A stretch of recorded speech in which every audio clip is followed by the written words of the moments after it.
Black Star Network is here. Hold no punches. I'm real revolutionary right now. Support this man, Black Media. He makes sure that our stories are told. Thank you for being the voice of Black America, Roland. Stay black. I love y'all. All momentum we have now, we have to keep this going. The video looks phenomenal. See, there's a difference between Black Star Network and Black-owned media and something like CNN. You can't be Black-owned media and be scared. It's time to be smart. Bring your eyeballs home. You dig?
Today's Monday, August 29th, 2022, coming up on Roland Martin Unfiltered, streaming live on the Black Star Network. A Black Duke volleyball player, racial slurs hurled at her while she was playing. Brigham Young University did nothing about it during the game. They put a cop on the bench. The BYU athletic director, he has now apologized, but that's not good enough. Duke's president also weighs in. Folks are angry with what has happened to this young lady. We'll also share with you the Twitter post she made, making it clear she will not stand for racism against her and other athletes. Also on today's show, Florida A&M. What the hell is going on there? They fired their athletic director over the summer. They almost didn't play a football game against North Carolina the other day because they had 20 ineligible players. The president releases a statement. Now the football team is still angry with him, saying enough is not being done when it comes to their players. What is happening at Florida A&M? We'll break that thing down on the show as well. Off script, Scotty will join us on the show, breaking that thing down in our second hour. Also on today's show, Mississippi got together in 1890 to change their state constitution to keep N-words, yes, that was stated, from voting. Well, guess what? The Fifth Circuit Court of Appeals has upheld that law, saying they did enough to change the law, saying there's not any racial intent. We'll talk with one of the lawyers who was involved in that particular case. Also on today's show, internet sensation Tabitha Brown says, y'all, I ain't changing, I ain't code switching.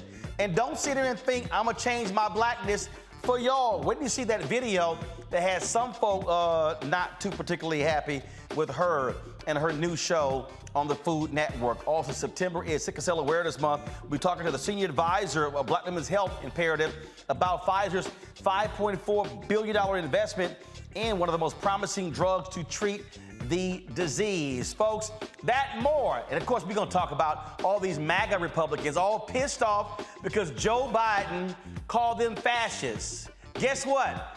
That's what the hell y'all are. It's time to bring the funk. I'm Roland Martin Unfiltered on Black Star Network. Let's go. He's got it. Whatever the miss, he's on it. Whatever it is, he's got the scoop, the fact, the find. And when it breaks, he's right on time and it's rolling. Best believe he's knowing. Putting it down from sports to news to politics. With entertainment just for kicks, he's rolling. It's on go, roll, roll, y'all. It's Roland Martin, yeah. Rolling with Roland now. He's funk, he's fresh, he's real, the best, you know he's Roland Martin now.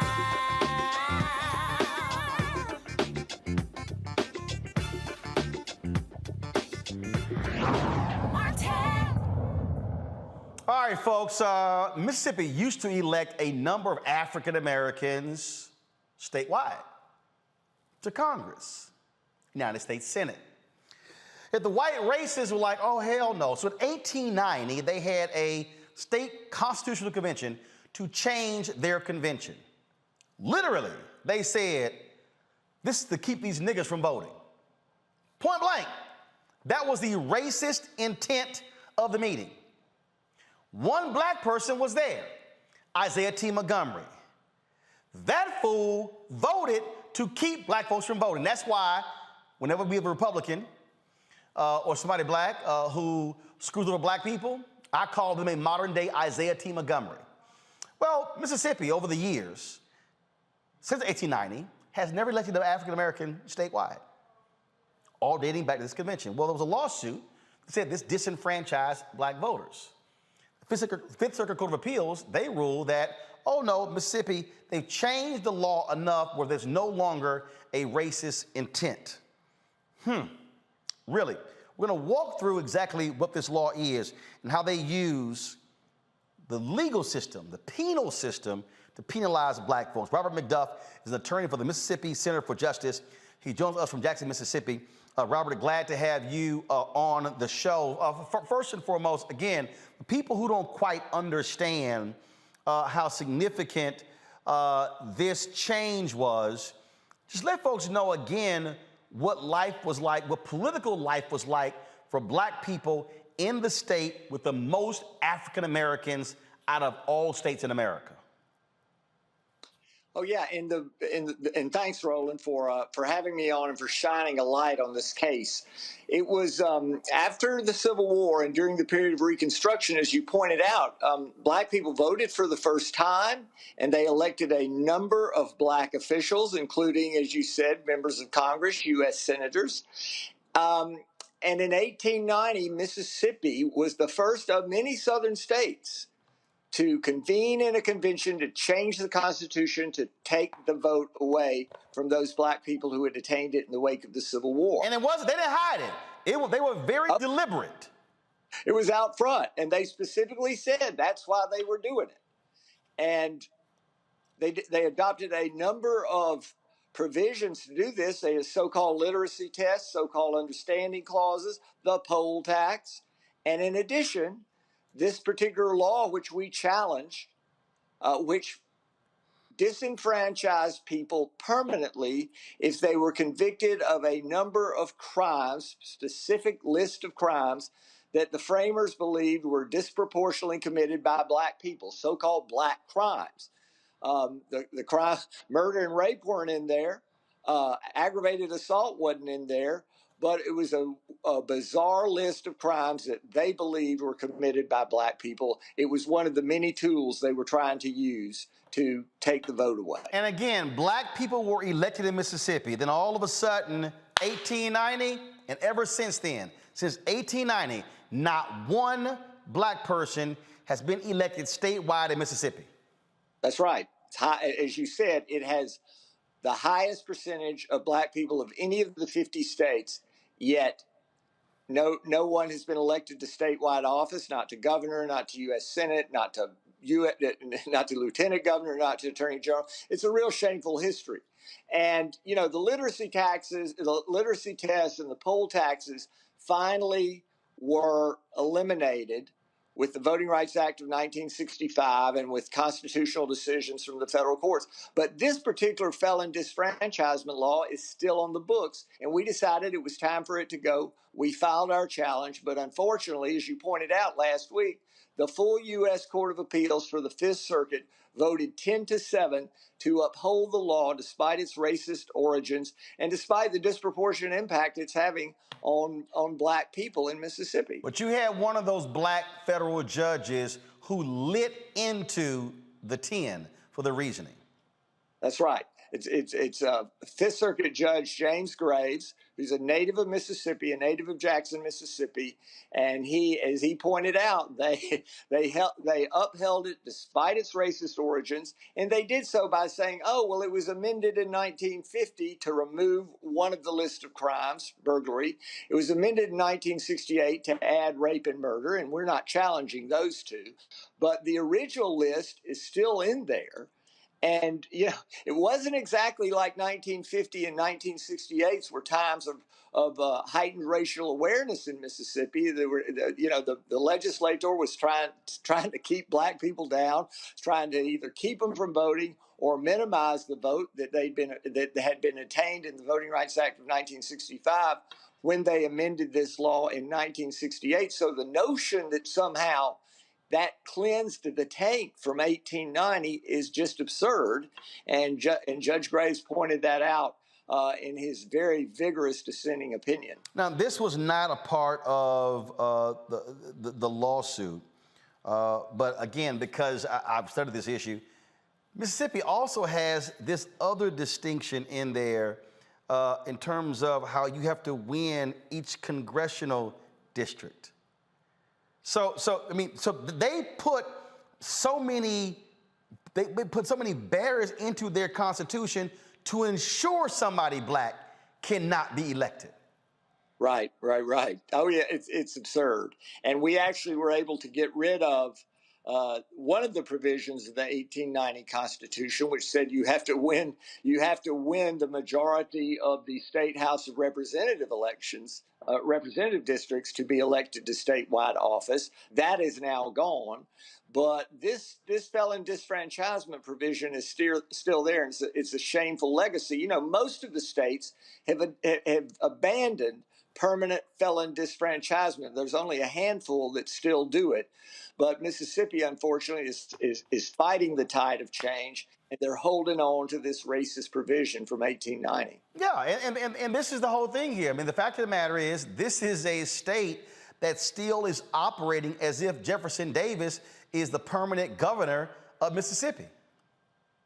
Oh, yeah, it's terrible. You know, there's all kinds of problems. You know, there are problems everywhere, as you know, Roland, but Mississippi certainly has its fair share. And while we're talking about the courts, as you know, the U.S. Supreme Court recently overruled Roe versus Wade, and there's a lot of talk about, how we want to preserve life in Mississippi from the people who outlawed abortion. Yet, they refused to expand Medicare.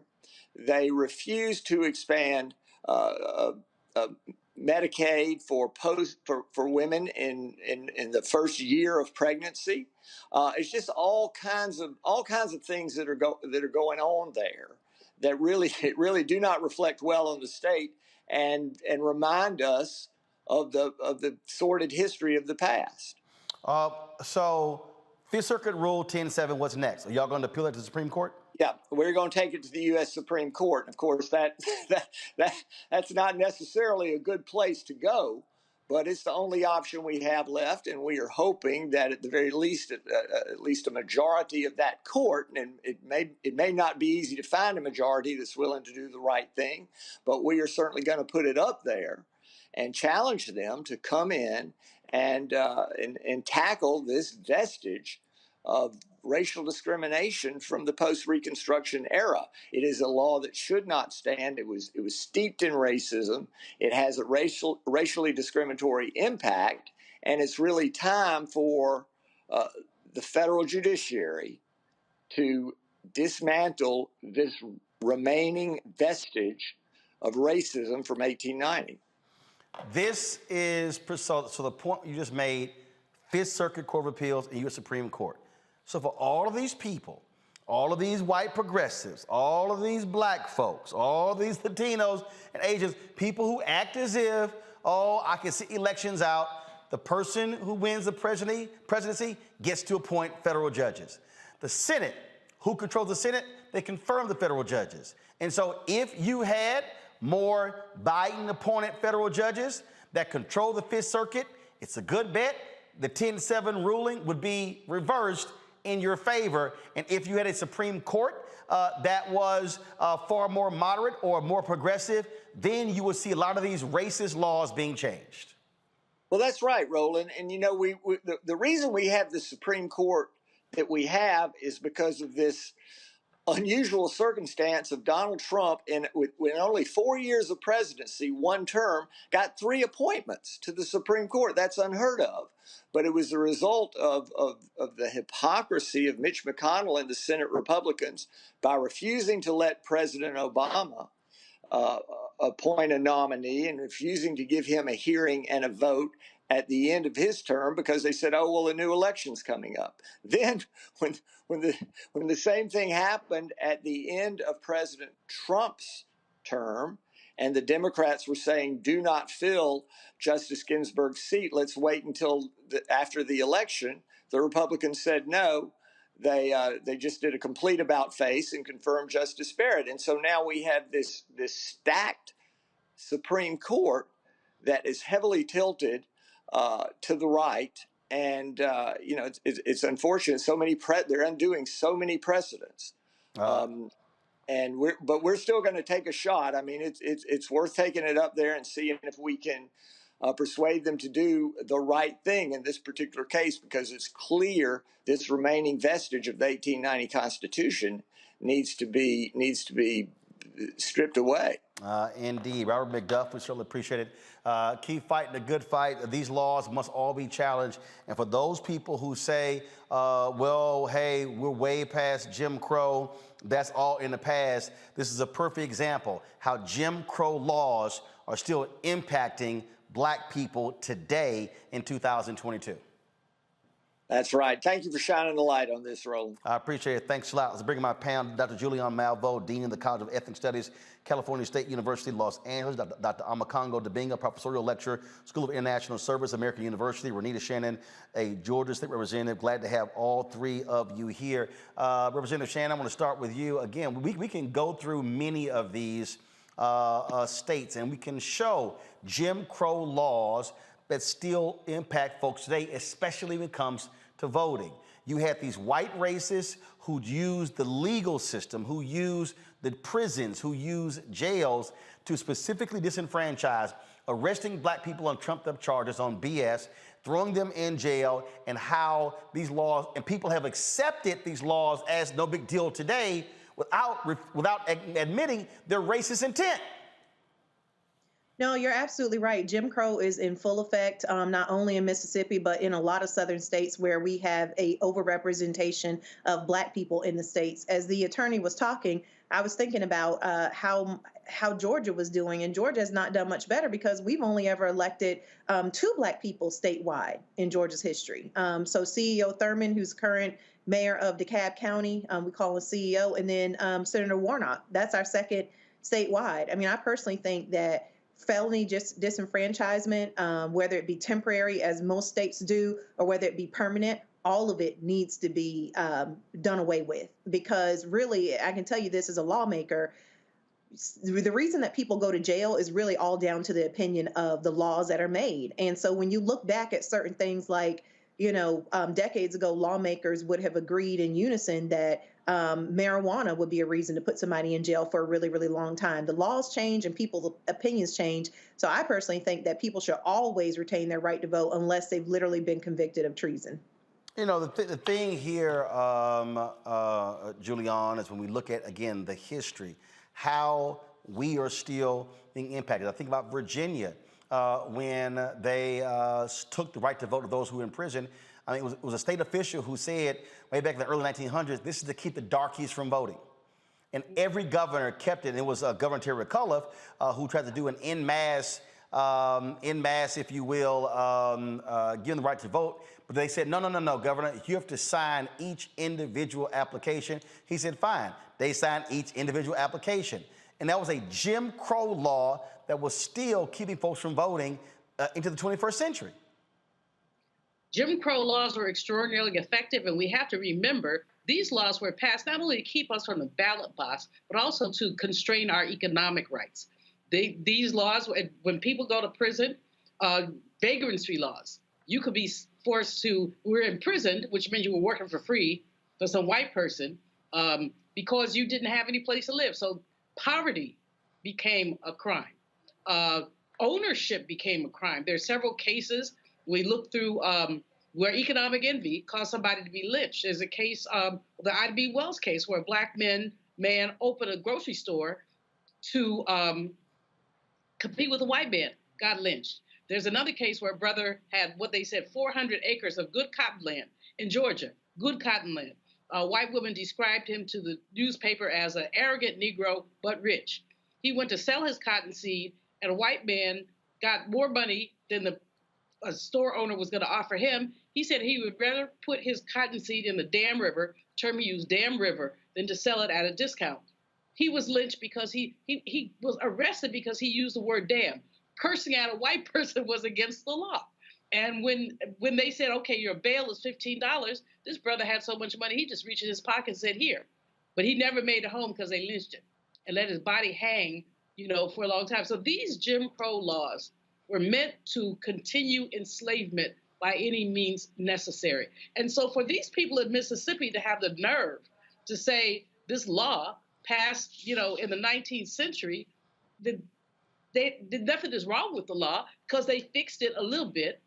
That just tells you, again, I hate to say this every time I come on the program, Roland, when we talk about Mississippi, but in the words of Nina Simone, Mississippi, goddamn. We can, and we still talk about, again, Jim Crow affecting us. When you look at redlining, that was literally created by the real estate industry of Macongo. It's still with us today. And so whenever these white folks, y'all playing the race card, that stuff, slavery's long gone, Jim Crow's long gone. No, it's not. The residue still exists. It is still present in so many systems in America. You're telling the truth, man. When you talk about these white folks, I'm looking at the article you sent to us, and whoever the guy's name was back in 1890 was talking about, yeah, we're going to have these laws, even if it's going to affect some white people as well. That was that Southern strategy still playing in effect way back then, right before it was actually recorded in 1980 or so. But here's the thing, white folks in Mississippi, how long are you going to keep playing this game to hurt more black people and not really care if a couple of white people get hurt? This is U.S. News and World Report. Mississippi, number 50 in healthcare, education 43, economy 49, infrastructure 48, opportunity 44, fiscal stability 41. How's it working for you white folks in Mississippi? You're spending so much energy trying to keep black people from being able to be their best that the entire country, the entire state is suffering right now. So when you look at these laws, what Joe Madison calls James Crow Esquire, we see that they are in full effect. And right now in 2022, these guys are going to still do whatever possible to keep black people down, no matter how much they suffer. We're talking about one of the poorest states in the nation consistently, Roland. It hasn't nothing changed. It wasn't like up in the 70s and like down in the 90s. It's always been this way. And until these white folks start speaking up and saying we want these rights and equality for everybody and stop feeling good just because they're keeping black people down, this state is going to continue to be as poor as it is. And I'm really glad you're shining a light on this right now, particularly as we're coming into these elections, because now is the time to really start looking at getting some black leadership statewide there. Again, folks, this is what we're dealing with. Again, we talk about how Jim Crow still impacts us today in 2022. And yeah, ain't no hope in going to Supreme Court, especially with Clarence Thomas sitting up there with his BS. All right, folks, got to go to a break. We come back. More news of the day. Drama at Florida A&M University. What the hell's going on with the football team there? We'll talk about that story, the Duke BYU story. Black volleyball player, N-word hurled at her. She was intimidated. All of a sudden, BYU, they're apologizing. Wait till we show you the ridiculous statement from the athletic director that he gave to the crowd. How in the hell you discuss a racist incident, but you don't even call it a racist incident? Totally bullshit. But we'll also deal with MAGA world. Oh yeah, they are clutching their pearls upset because Joe Biden called them semi-fascists. He wasn't lying. You're watching Roland Martin Unfiltered right here on the Black Star Network. Don't forget, folks, support us in what we do. Download the Black Star Network app, available on all platforms: Apple phone, Android phone, Apple TV, Android TV, Roku, Amazon Fire TV, Xbox One, Samsung Smart TV, and of course, join our Bring the Funk fan club. Your dollars make it possible for us to do what we do. Our goal is to raise $100,000 this month in August. It is August 29th. Only got a couple of more days. We're at 80,000, and so we got 2 days to raise 20,000. Every dollar matters that you give. Folks, again, this is, of course, important for us to do the work that we do to cover the stories that matter to you traveling this country. If you want to support us, cash or check or money order, P.O. Box 57196, Washington, D.C., 20037-0196. Cash App is $RM Unfiltered. PayPal is R Martin Unfiltered. Venmo is RM Unfiltered. Zelle is Roland at RolandSMartin.com. Roland at RolandMartinUnfiltered.com. I'll give a shout out to every person who gives during the show. We'll be right back.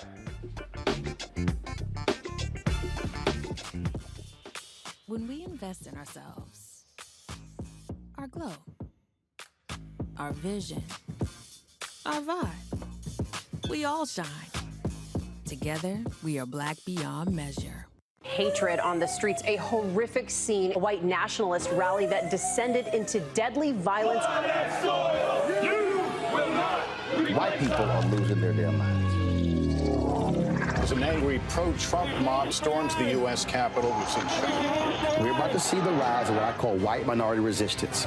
We have seen white folks in this country who simply cannot tolerate black folks voting. I think what we're seeing is the inevitable result of violent denial. This is part of American history. Every time that people of color have made progress, whether real or symbolic, there has been what Carol Anderson at Emory University calls white rage as a backlash. This is the rise of the Proud Boys and the Boogaloo Boys. America, there's going to be more of this. Here's all the Proud Boys, guys. This country is getting increasingly racist in its behaviors and its attitudes because of the fear of white people. The fear that they're taking our jobs, they're taking our resources, they're taking our women. This is white fear.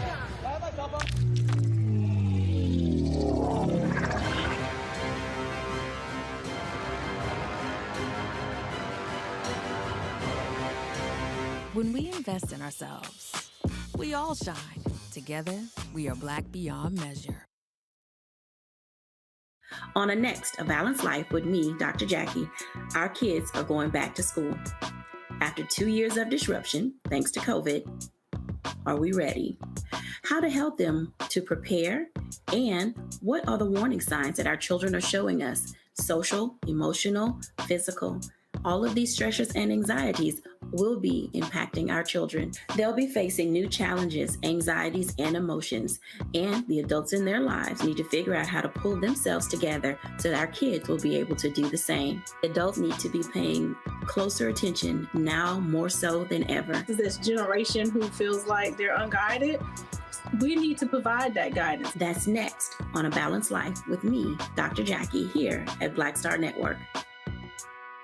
When you talk about blackness and what happens in black culture, we're about covering these things that matter to us, speaking to our issues and concerns. This is a genuine people-powered movement. There's a lot of stuff that we're not getting. You get it, and you spread the word. We wish to plead our own cause Too long have others spoken for us. We cannot tell our own story if we can't pay for it. This is about covering us. Invest in black-owned media. Your dollars matter.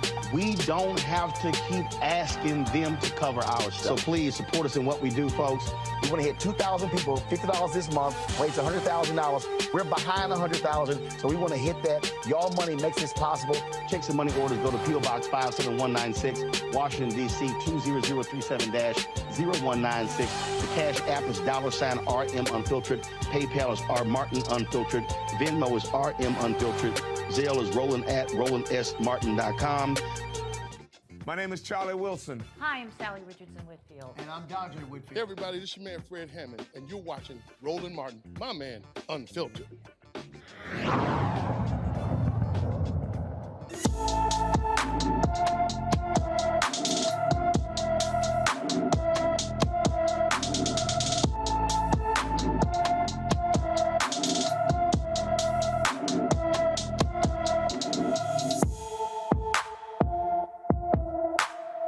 Folks, Donovan Rochelle was last seen in L.A. on August 22nd.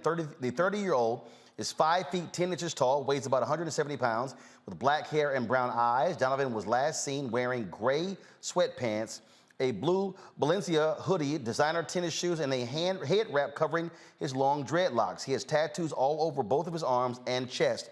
Anyone with information about Donovan Rochelle should call the LAPD at 213-485-2582, 213-485-2582. Folks, the Arizona cop who shot and killed a Walmart customer in a wheelchair has been indicted. Former police officer Ryan Remington is facing manslaughter charges in the shooting death of Richard Lee Richards, who was accused of shoplifting from the store on November 29th.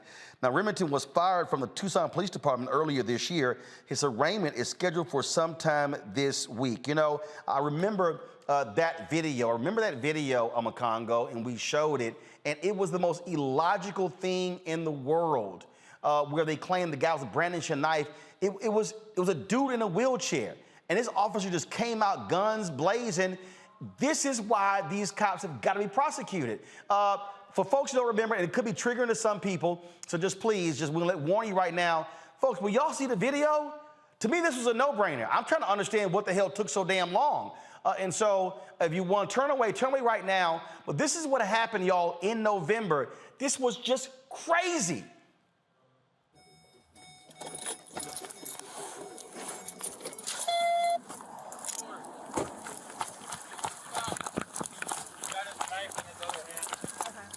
Go to the store, sir. Stop now. You need to stop.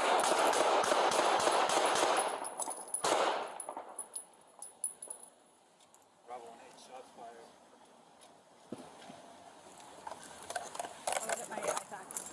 Congo, you watched that video. I mean, dude just runs up, stop, sir.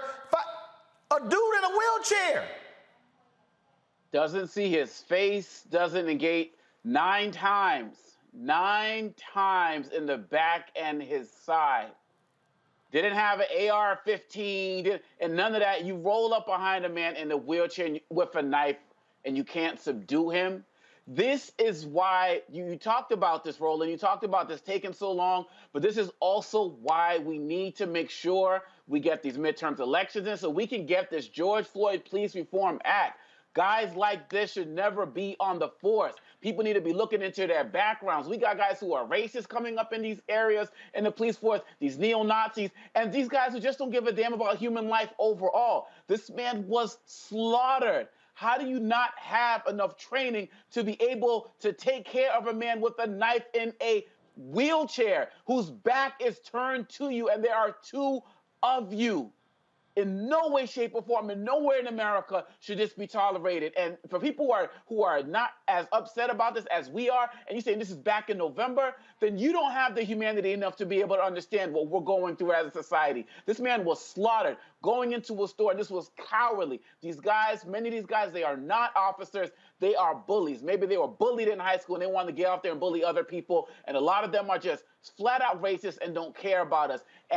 But I'm concerned, Roland, because even with this, we still may not get and I'm not going to say justice because there's no justice for this, but the accountability that we need to see from this, because all types of shenanigans can go down in Arizona. Well, that's why we got to keep the ball on this. No one else is talking about this tonight. Everybody's talking about all of this other stuff in politics and space shuttles and all of this other type of stuff. This is our community. This is our family right now, and we got to make sure these stories stay on top and make sure these officers are continually called out, because this is it's unacceptable. This right here, Julian, is a perfect example of how heinous too many of these police officers are. And as Amakongo said, media moves on, okay, it's no big deal. This is also why the law has to be changed where, you know what, these folks cannot get rehired by any law enforcement agency. You know, Roland, first of all, everything Amakongo said, right on time. The word slaughtered is the most important word to hear here. We're not talking about the man had a bloody knife. He didn't have a gun. He's in a wheelchair. He was not harming anybody. So this guy, it takes him, what, 8 months to indict? That's absurd, number one. But number two, the fact that these police officers who do these kind of things can be hired somewhere else. Let's assume, or not let's assume, let's suggest that if he is acquitted, that he will be at another police station, force within months, if not weeks. There are no consequences to slaughtering Black people.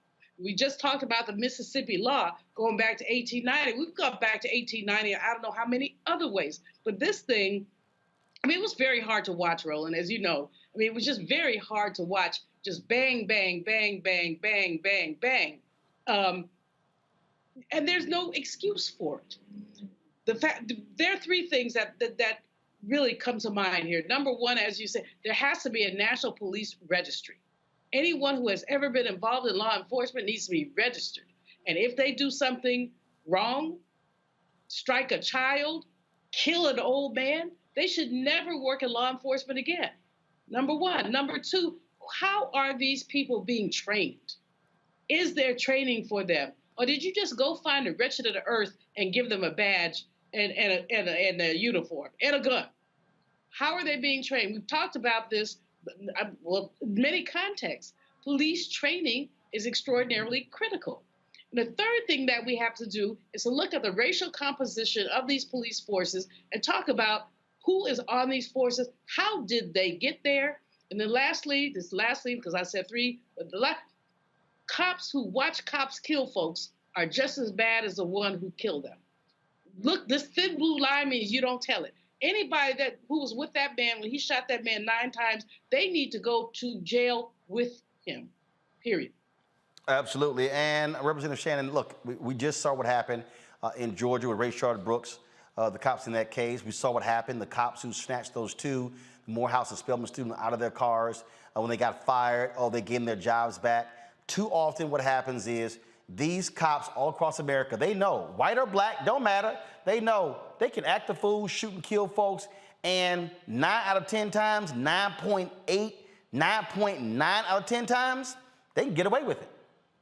Absolutely, you're right. It's all about people working in a system of white supremacy. White supremacy says I can shoot Black people if I feel threatened at all for the police. White supremacy says even if I'm a Black cop, I can still shoot if I feel threatened because my life is more valuable than theirs. And so, I mean, that video is just completely disgusting. Those police officers were inhumane. And in addition to that, they were very lazy. Because you can hear before they shot this gentleman, they said, oh, don't go into the store. And as he started to move his wheelchair forward, that's when they shot him. They were so lazy that they weren't even willing to detain him. They just decided, oh, shooting him would be the best course of action. It's just ridiculous. And this is one of the issues. This is my top #1 issue that really just burns me up. And, you know, I really think that this is an issue that is going to have to be solved by the voters because, unfortunately, you have elected officials of all colors and in every party continuing to run on throwing more and more money at policing to fix public safety issues when we have evidence and we know that more policing does not actually make our communities safer. But because that is easier to explain to constituents instead of finding real solutions, it's the reason why we continue to see that policy does not change. And it is not about the training. I tell folks that all the time. You know how I know it's not about the training? Because whatever low level of training police officers have, they certainly They seem to find better training when they are operating with white people. When they go into white neighborhoods, they certainly seem to have better training. So it's not about the training. It is about accountability. That is what we need in this country. And until we start to see police officers held accountable, you're going to continue to see these horrendous videos. These police officers being charged, I love to see it and hope they are convicted. Let's stay in Georgia, where a Georgia man is going to get y'all $100 million from the Atlanta Police Department after he was paralyzed from the neck down from being tased. The federal jury said the officer involved used excessive force against the then 65-year-old Jerry Blassingame, who was running away from officers in July 2018. The city of Atlanta and the acting officer, John Grubbs, were named in the lawsuit to pay for Blassingame's past and future medical bills. Blassingame lives in a residential facility requiring round-the-clock care and has accrued more than $14 million in medical bills. The estimated cost for this care is around $1 million each. This right here, Renita, that's taxpayers paying that. See, that's the thing. And here's what I love. Where are all of the white conservative fiscal conservatives? Where's Herschel CTE Walker condemning the officers for costing the city $100 million? Where is Governor Kemp? Where's conservative radio talk show host Eric Erickson? It's amazing how the pro-lifers and how the conservatives, they get real quiet when we see these multi-million-dollar and billion-dollar judgments against the police that taxpayers got to pay for. Absolutely. But like I said before, and this is an unpopular opinion, it is bipartisan, the looking away from policing issues. It's bipartisan. People never get tired of these big judgments going out. People understand that taxpayers are paying a lot of money. I mean, $100 million is a lot of money. How long are we going to continue to waste taxpayers' money with lazy solutions that never end up doing anything about holding police accountable? How long are we going to do that? I firmly believe until voters decide that they are not going to vote for people who want to come with lazy solutions, which means they're not even talking about policing issues. They don't have any real policy to support police accountability. Even in the George Floyd Act, it doesn't remove qualified immunity. I mean, there's so much that needs to be done. And this is an issue that voters are going to have to demand elected officials start to work on, or you cannot get my vote. Yep, absolutely. And I just get a kick, Julian, how they get real quiet. They they got that bitching and moaning about student loan debt being given up. But they don't say nothing about the millions being paid out. And it's absurd. When you think about $100 million, how many schools could be funded with $100 million? Marjorie Taylor Greene needs to just go somewhere. Is it fair that somebody should pay for somebody else's loan? Heifer, you did not pay your PPP loan back. So you don't need to say anything to anybody about paying loans back. But back to the more important issue that we're dealing with right now, on the table, the $100 million settlement, the brother's going to cost him $1 million a year for basic care. It's a well-deserved settlement, but what's more deserved, that he should never have been placed in this position in the first place. And when cities start talking about they're going broke, well, then stop hiring police officers who are going to make you broke, because people will not stop going after settlements that they deserve. They should go after these settlements. But what really ought to happen is that something like this ought never happen.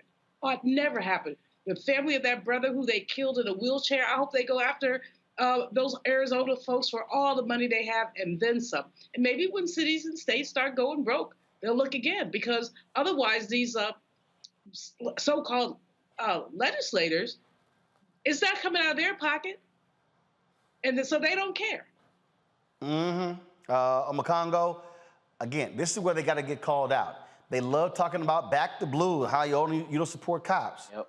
Oh, but they get real quiet when we start talking about that money being paid because of their abusive behavior. Yeah, absolutely, and this is what they do on a regular basis, right? All of a sudden, they just want to forget and move on to the next thing. And one of the things we also have to be mindful of is that we see that last story was with the brother in the wheelchair. This man is 65 years old.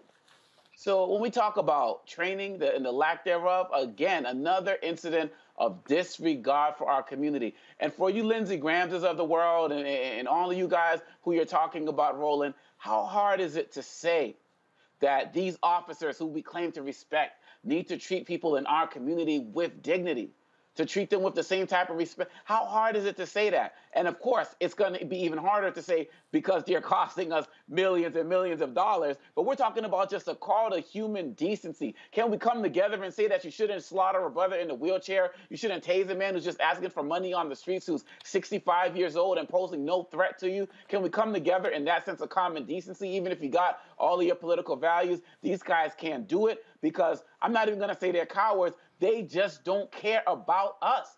They never have and they never will, which is why we need to get them out of office in every way, shape, or form, because all they care about is supporting the rich, and all they care about is maintaining power and stealing as much power from people, whether it's women or non-white folks, as possible. As long as we let them continue to do it, they're going to go scot-free. All right, let's talk about cowards, the Republican Party. All right, so y'all, President Joe Biden was leaving he was headed out to Marine One, and he had a few comments to make about Republicans being semi-fascist. Check this out. You know what I mean. What do you mean by semi-fascism, sir? In December, you will... You know what I mean. What do you mean by semi-fascism, sir? In December, you will... You know what I mean. What do you mean by semi-fascism? So here's the deal. President Joe Biden was campaigning for Wes Moore last week, and he made this comment about semi-fascism. So all of a sudden, oh, Lord, y'all, they sitting here whining and complaining, and now all of, and the news media full of shit. Okay, oh my God, what did he mean by this here? Okay, y'all want to see the silliness? Here's Don Lemon with Karine Jean St. Pierre on his show.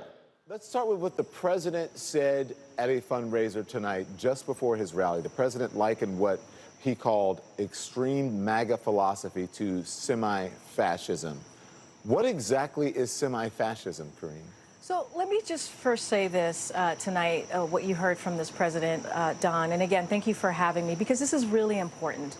The American people have a choice in front of them. And the president laid that out very clearly, very powerfully tonight. When you look at what Democrats are doing and what they are delivering and what they have done, Don, in less than 2 years, which is lowering costs on prescription drugs, lowering the energy costs, making sure that we have this historic legislation to really deal with climate crisis. All of these things are important. Standing up for women. And they are, Karine. I want to get to all those things. With all due respect, but we have a short time. I'm going to get to all those things, but if you'll answer my question, we can get to those things. What exactly is semi-fascism? Don, I was just about to get to your question. Okay. I really was. But right. I want to, you brought me on the show for a reason, and I have to talk about what the president talked about tonight. I understand that. I just have limited time with you. I just want to make sure we get all the answers. By having this back and forth, we're actually taking away from the time. So here we go. So what we are seeing from Republicans and what we have seen from Republicans these past several years is that they are attacking our democracy. They are taking away our freedom. And they are trying to put on the chopping blocks Medicare and Social Security. That's what we are seeing. And it's being done. If you look at the Republican Party, it's being done by this element, this MAGA element of the Republican Party. All right, so all the little right wing, they in a tizzy. Let me show you in the tizzy. And again, I just want to show y'all just stupid mainstream media and their bullshit. Okay? So this is Meet the Press. Peter Alexander. I respect his work, but this is the stupid stuff they say. Watch.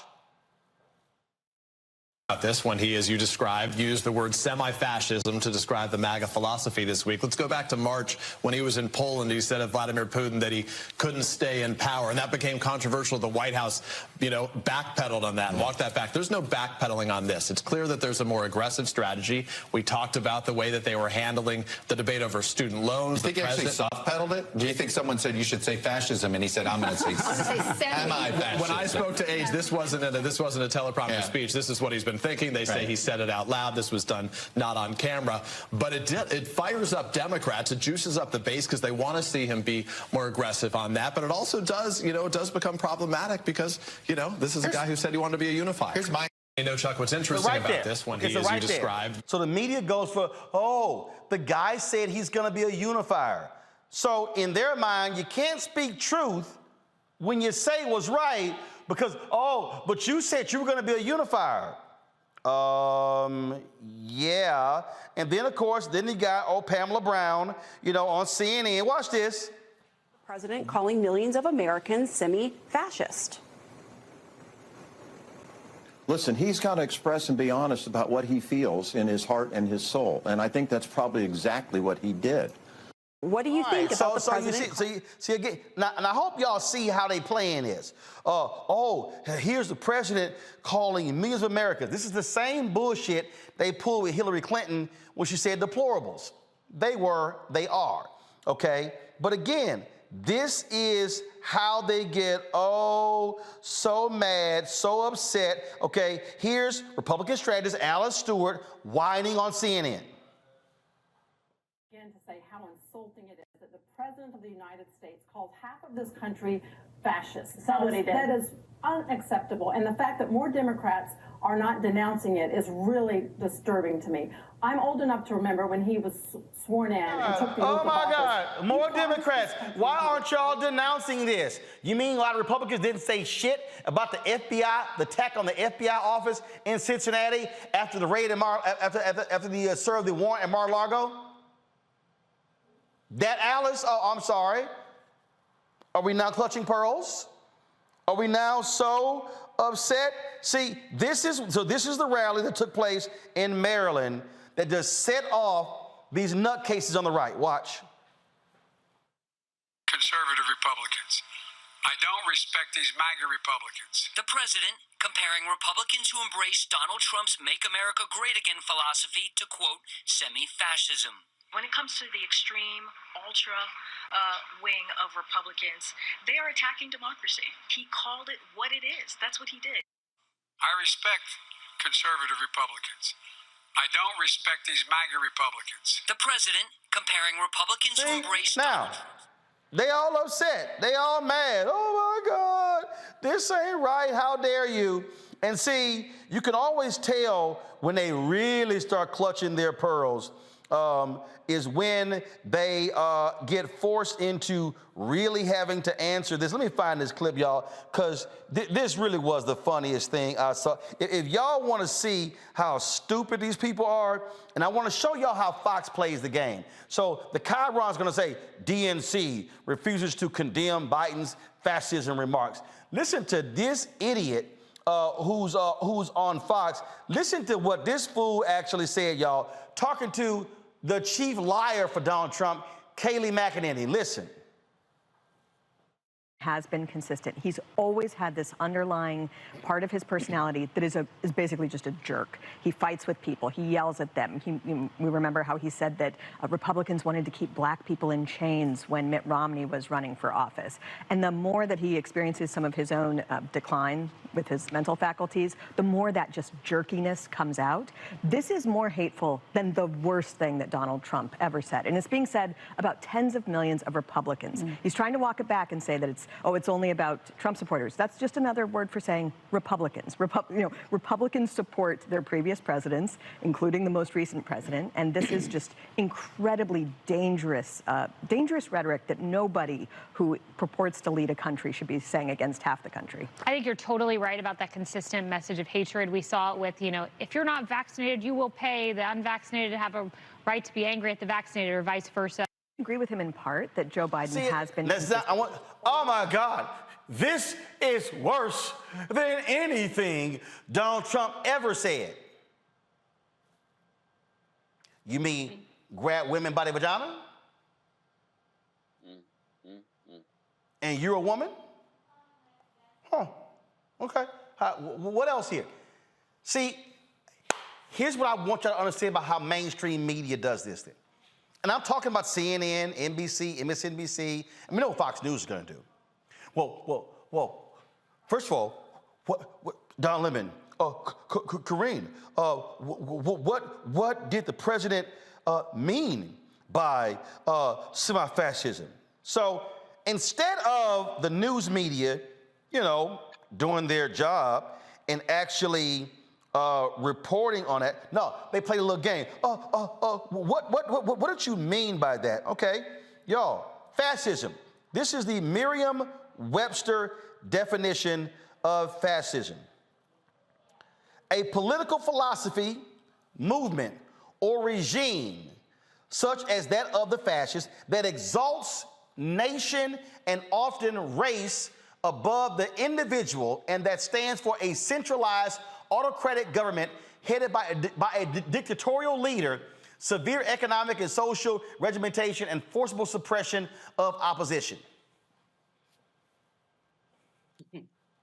That definition is Donald Trump. The same Donald Trump who complains that his generals did not behave towards him like Hitler's generals. This is who they are. I just need y'all to understand who you're dealing with. And see, again, how they operate. They love to now try to, so let me explain how the game works. So the right wing, and listen, Steve Bannon said this is how they do it. The right wing, what they do is they complain and conjure things up in their right wing media. Daily Wire, Daily Caller, Breitbart, Conservative Radio, Fox News, OAN, Newsmax, Substack, all their platforms. And they then, why is the media talking about it? Why is the DNC condemning it? And then the news media goes, Jamie Harrison, you run the party. Are you going to condemn Biden? Show me last time Rona condemned Trump. Please show me that. But see, I want you to understand how they work. So someone tweeted this. Y'all gonna love this here. Watch this here. Go to my computer, go to my iPad. Matt Schlapp and Mercedes Schlapp, actually put it in my monitor right here. Matt Schlapp and Mercedes Schlapp, they are furious at Joe Biden for calling MAGA semi-fascist. The Schlapps invited Viktor Orban, the Hungarian fascist, to speak at CPAC. When Orban said the U.S. should embrace Christian nationalism, the entire crowd cheered. They are fascists. Roland responds, these two, Mercedes Schlapp, are pathetic. They invite a fascist to speak and get mad when people speak the truth about CPAC. Watch this here. Matt Schlapp goes, I'm joyful and at peace. Dear Roland, you do realize that the person you mentioned was just re-elected and remains very popular. Dictators don't tend to stand for a certified election. Oh, but I was ready for that punk ass when I responded, hey, Matt Schlapp, a country re-electing a racist doesn't mean a damn thing to me. You ever heard of South Africa? They did the same.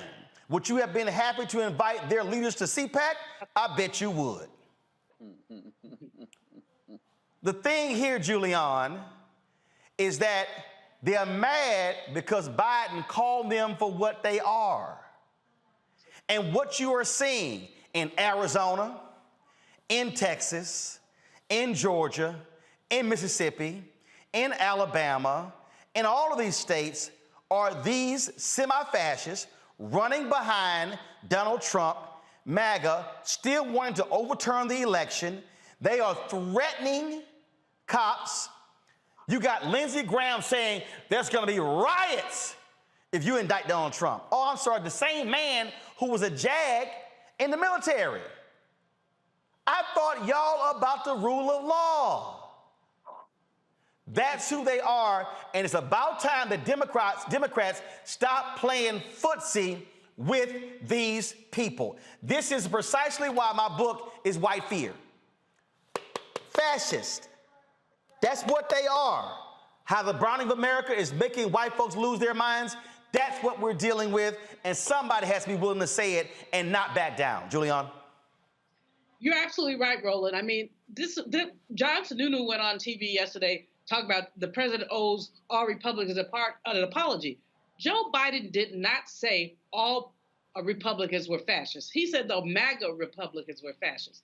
They apparently cannot read nor hear because clearly he did not condemn the entire Republican Party.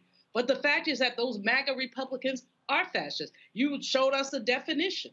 That's what it is, autocratic, dictatorial. That's what we saw with this president and with his minions, including the Mitch McConnells of the world and many others, and the Lindsey Grahams of the world. How dare they ask Democrats to apologize for telling the truth?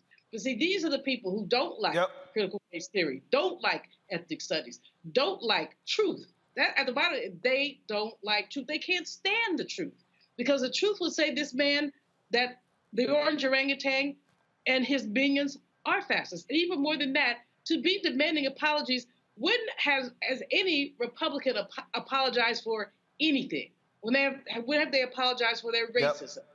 They apologized for anything. They don't apologize. They just oppress. I'm just not about to play these little silly games of a Congo because I'm from Texas, and when I see a situation, matter of fact, we're going to discuss it tomorrow with a gynecologist, where because of the abortion laws, you now have pharmacists at CVS questioning what drugs doctors are prescribing to women to keep them alive.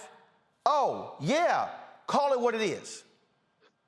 Oh, period, bottom line. And look, what Joe Biden did, which is so brilliant, it's the equivalent of a bully's coming up on you, and then you finally just hit that bully in the nose. And that bully just doesn't know how to react. And that's what these MAGA guys are, because they are so used to talking in their own little bubbles to each other, riling themselves up, that when a man who comes with the biggest pulpit in the world in terms of media hits them, they don't know how to react. And so that's what Biden did. And, you know, these guys, they don't want to mention the fact that he called for conservative Republicans and independents to come their way. People talk about Biden's supposed to be the uniter. Biden is trying to unite with people who want to unite America, not people who want to keep it for themselves and who want to expel other people from having an opportunity to do that. You want to talk about uniting America? He's working to unite America over student loan issues. He's working to unite America as it relates to lowering health costs and other issues that he's had in his economic Build Back Better agenda that is working to help poorer Americans, average Americans, and people who are in the middle class field. He's working to level out that playing field. A lot of these, Republicans who are out there complaining about the student loans, they're going to be out there in those communities in Kentucky and other places fighting to get that loan forgiveness as well. So Biden has made it clear this is a brilliant election strategy. He's working to pull those independents and those conservative Republicans away from who he said specifically are MAGA Republicans. Most of them are racist, are ignorant, don't care for women's rights, and they want to take the country back. That's what Make America Great Again means for them, and it has never meant that for us. So kudos to Biden, and go harder. And Representative Shannon, we're going to deal with this next when we talk about this Duke BYU story, because I'm just tired of people playing footsie with racism. Oh, no. Just because I voted for Donald Trump doesn't mean I'm a racist. Did you not hear what the man said? Oh, I'm not a sexist. Did you hear what the man said? See, that's the game they want to play. No. See, I'm sorry. I was raised, you call a thing a thing. Yes, this is the President Biden that progressives like me wish would show up every single day to work. I am good for critiquing our side because I love our side. I want to see us do better, and I'm on the inside, so I reserve the right to critique and say, well, we can do better. But I also have to give credit where credit is due. I'm glad he called them semi-fascists. The only thing that could have been better if he called them full fascists, and also to recognize that anybody, there's really no separation between these MAGA Republicans and I would say what people consider moderate Republicans because they're going along with the same agenda.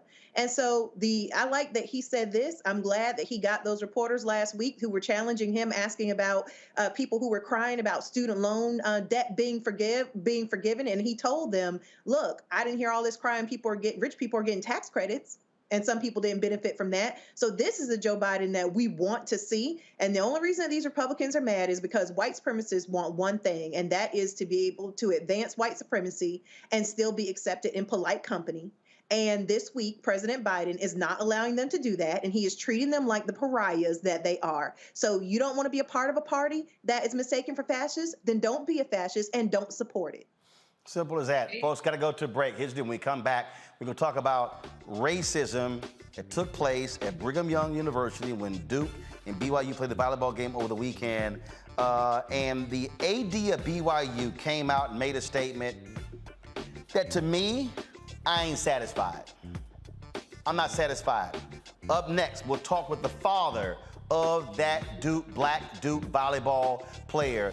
Who I talked to him over the weekend, and he said when his daughter called him on Saturday, she was in fear. No black volleyball player should be in fear playing a damn game. They should only fear losing a game, not fear of about their life, about being attacked. We're gonna unpack this thing when we come back. First of all, Facebook, YouTube, Twitter, all the platforms. Yeah, hit the like button. Okay, all y'all riding for free. It didn't cost you nothing to watch the show.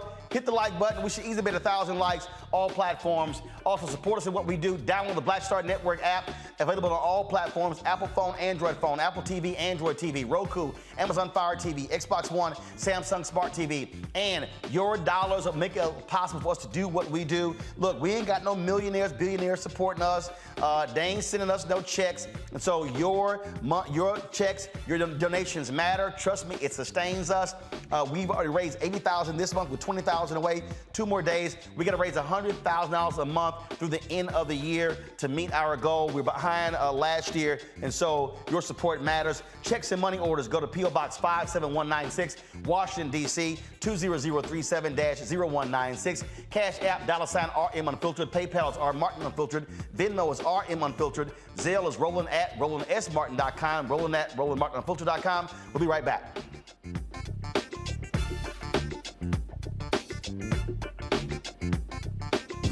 When we invest in ourselves, we're investing in what's next for all of us. Growing, creating, making moves that move us all forward. Together, we are Black beyond measure. On the next Get Wealthy with me, Deborah Owens, America's Wealth Coach. Did you know that 43% of Americans say that they're going to go deeper into debt because the cost of everything is rising because of inflation? On our next Get Wealthy, you're going to hear from money coach Lynette Kelfani-Cox as she shares exactly what we need to do to stay out of debt and get wealthy. When I paid off my $100,000 in credit card debt, I was just doing strategies kind of piecemeal. I was doing like what I thought would work. And then it was like, oh, great, it did. It was effective. And then I was like, I should document this. I should explain like how I got out of debt. That's right here on Black Star Network with me, Deborah Owens, America's Wealth. When we invest in ourselves, our glow, our vision, our vibe, we all shine. Together, we are Black beyond measure. Pull up a chair, take your seat. The Black Tape with me, Dr. Greg Carr, here on the Black Star Network. Every week, we'll take a deeper dive into the world we're living in. Join the conversation only on the Black Star Network. Hey, I'm Antonique Smith. Hey, I'm Arnaz James. Hi, this is Cheryl Lee Ralph, and you are watching Roland Martin, Unfiltered. I mean, could it be any other way? Really? It's Roland Martin.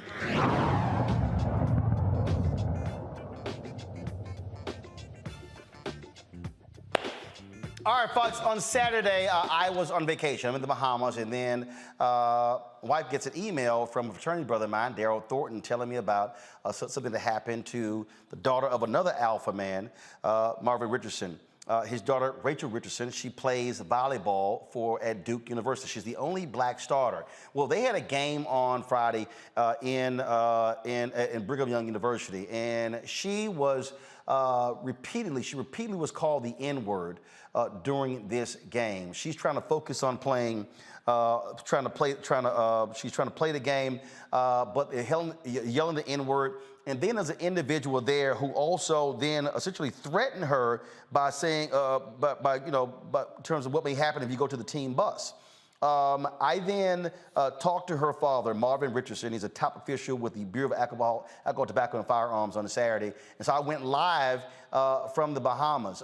This story, her mother, Gloria, posted something on Facebook. Her godmother posted something on Twitter. This thing went all across the internet. People began to weigh in. LeBron James weighed in saying, Rachel, we stand with you. And so the next day, first of all, Duke University announced they were not going to play the next game. It was a two-day tournament on the campus. It was moved off campus. The athletic director actually came out and spoke to the audience at the game. Here's what he had to say, y'all. For those who don't know me, my name is Tom Holmo. I'm the athletic director at BYU. At last night's game, there were some egregious and hurtful slurs that were directed at members of the Duke University women's volleyball team. I'm the athletic director, and I'm accountable for what happens in all our athletic events. And with that in mind, the process to get better and to heal has already begun, as you can see, and you'll see a little bit more often. I want you to know that this morning I visited with the young athlete on Duke's team and her coach. If you would have met her, you would have loved her. But you don't know her, and so you don't feel that way. As children of God, we are responsible. It's our mission to love one another and treat everybody with respect. And that didn't happen. We fell very short. We didn't live up to our best. I ask that everyone at all of our games that represent BYU, that you will have the courage to take a stand and be able to take care of each other, and more importantly, the guests, our guests who we invite to come and play here, so that we can be disciples of Christ and show it in every way. I love how Cougar Nation, how The Rock, and all our fans are incredibly in support of our teams. Cheer them on as loud as you can, but do not cross the line where you would hurt or harm anyone in any way. Love you, Cougs. Thanks. Pack that statement out, very problematic. This was the press release that BYU posted before that. All of God's children deserve love and respect, and BYU Athletics is completely committed to leading out in abandoning attitudes and actions of prejudice of any kind and rooting out racism. When a student athlete or a fan comes to a BYU sporting event, we expect that they will be treated with love and respect and feel safe on our campus. It is for this reason BYU has banned a fan who was identified by Duke during last night's volleyball match from all BYU athletic venues. Although this fan was sitting in BYU's student section, this person is not a BYU student. To say we are extremely disheartened in the actions of a small number of fans in last night's volleyball match in the Smith Fieldhouse between BYU and Duke is not strong enough language. We will not tolerate behavior of this kind. Specifically, the use of a racial slur at any of our athletic events is absolutely unacceptable, and BYU Athletics holds a zero-tolerance approach to this behavior. We wholeheartedly apologize to Duke University, and especially its student athletes competing last night for what they experienced. We want BYU athletic events to provide a safe environment for all, and there is no place for behaviors like this in our venues. This is the statement that came from the Duke University president as a result of this particular event. The Duke president said, "I am outraged by the racist slurs and taunts directed at members of our volleyball team at BYU this weekend. Duke is fully committed to providing a safe, inclusive environment for competition, and we will not tolerate any racism or harassment of our student athletes, coaches, staff, or fans. As Vice President and Director of Athletics Nina King noted yesterday, our primary concern is for the safety and well-being of our student athletes and coaches.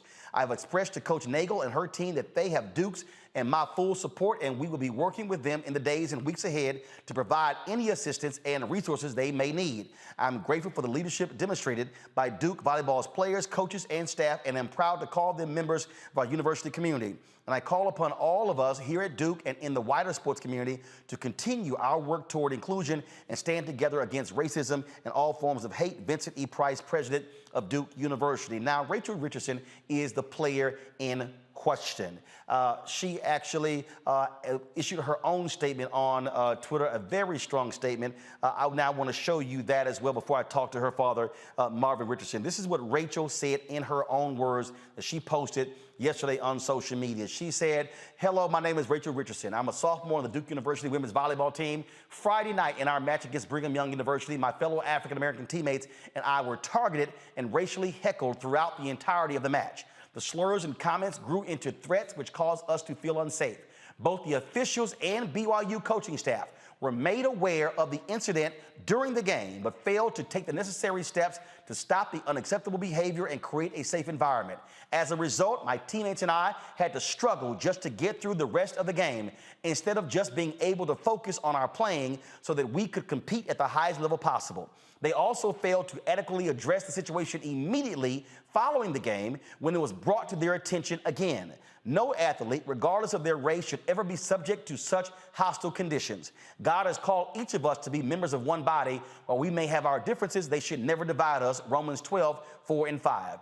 That said, I do not believe this is in any way a reflection of what the BYU athletes stand for. The girls on the team played a great game and showed nothing but respect and good sportsmanship on and off the court. Once notified, the BYU athletic director, Tom Holmoe, was quick to act in a very respectful and genuine manner.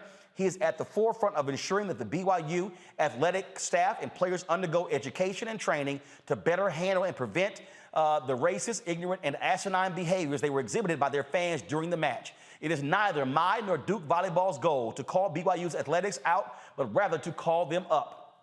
This is not the first time this has happened in college athletics, and sadly, it likely will not be the last time. However, each time it happens, we as student athletes, coaches, fans, and administrators have a chance to educate those who act in hateful ways.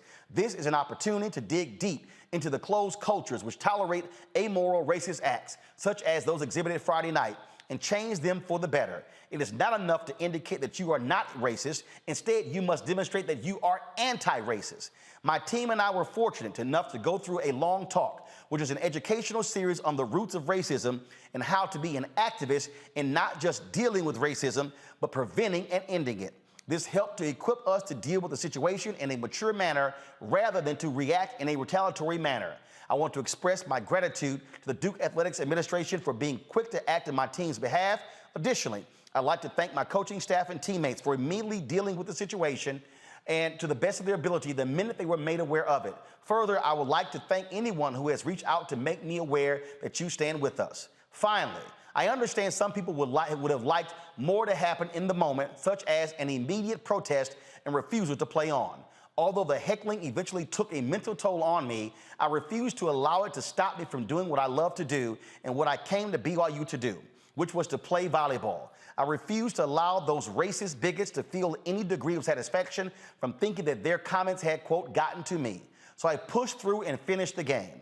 Therefore, on behalf of my African-American teammates and I, we do not want to receive pity or to be looked at as helpless.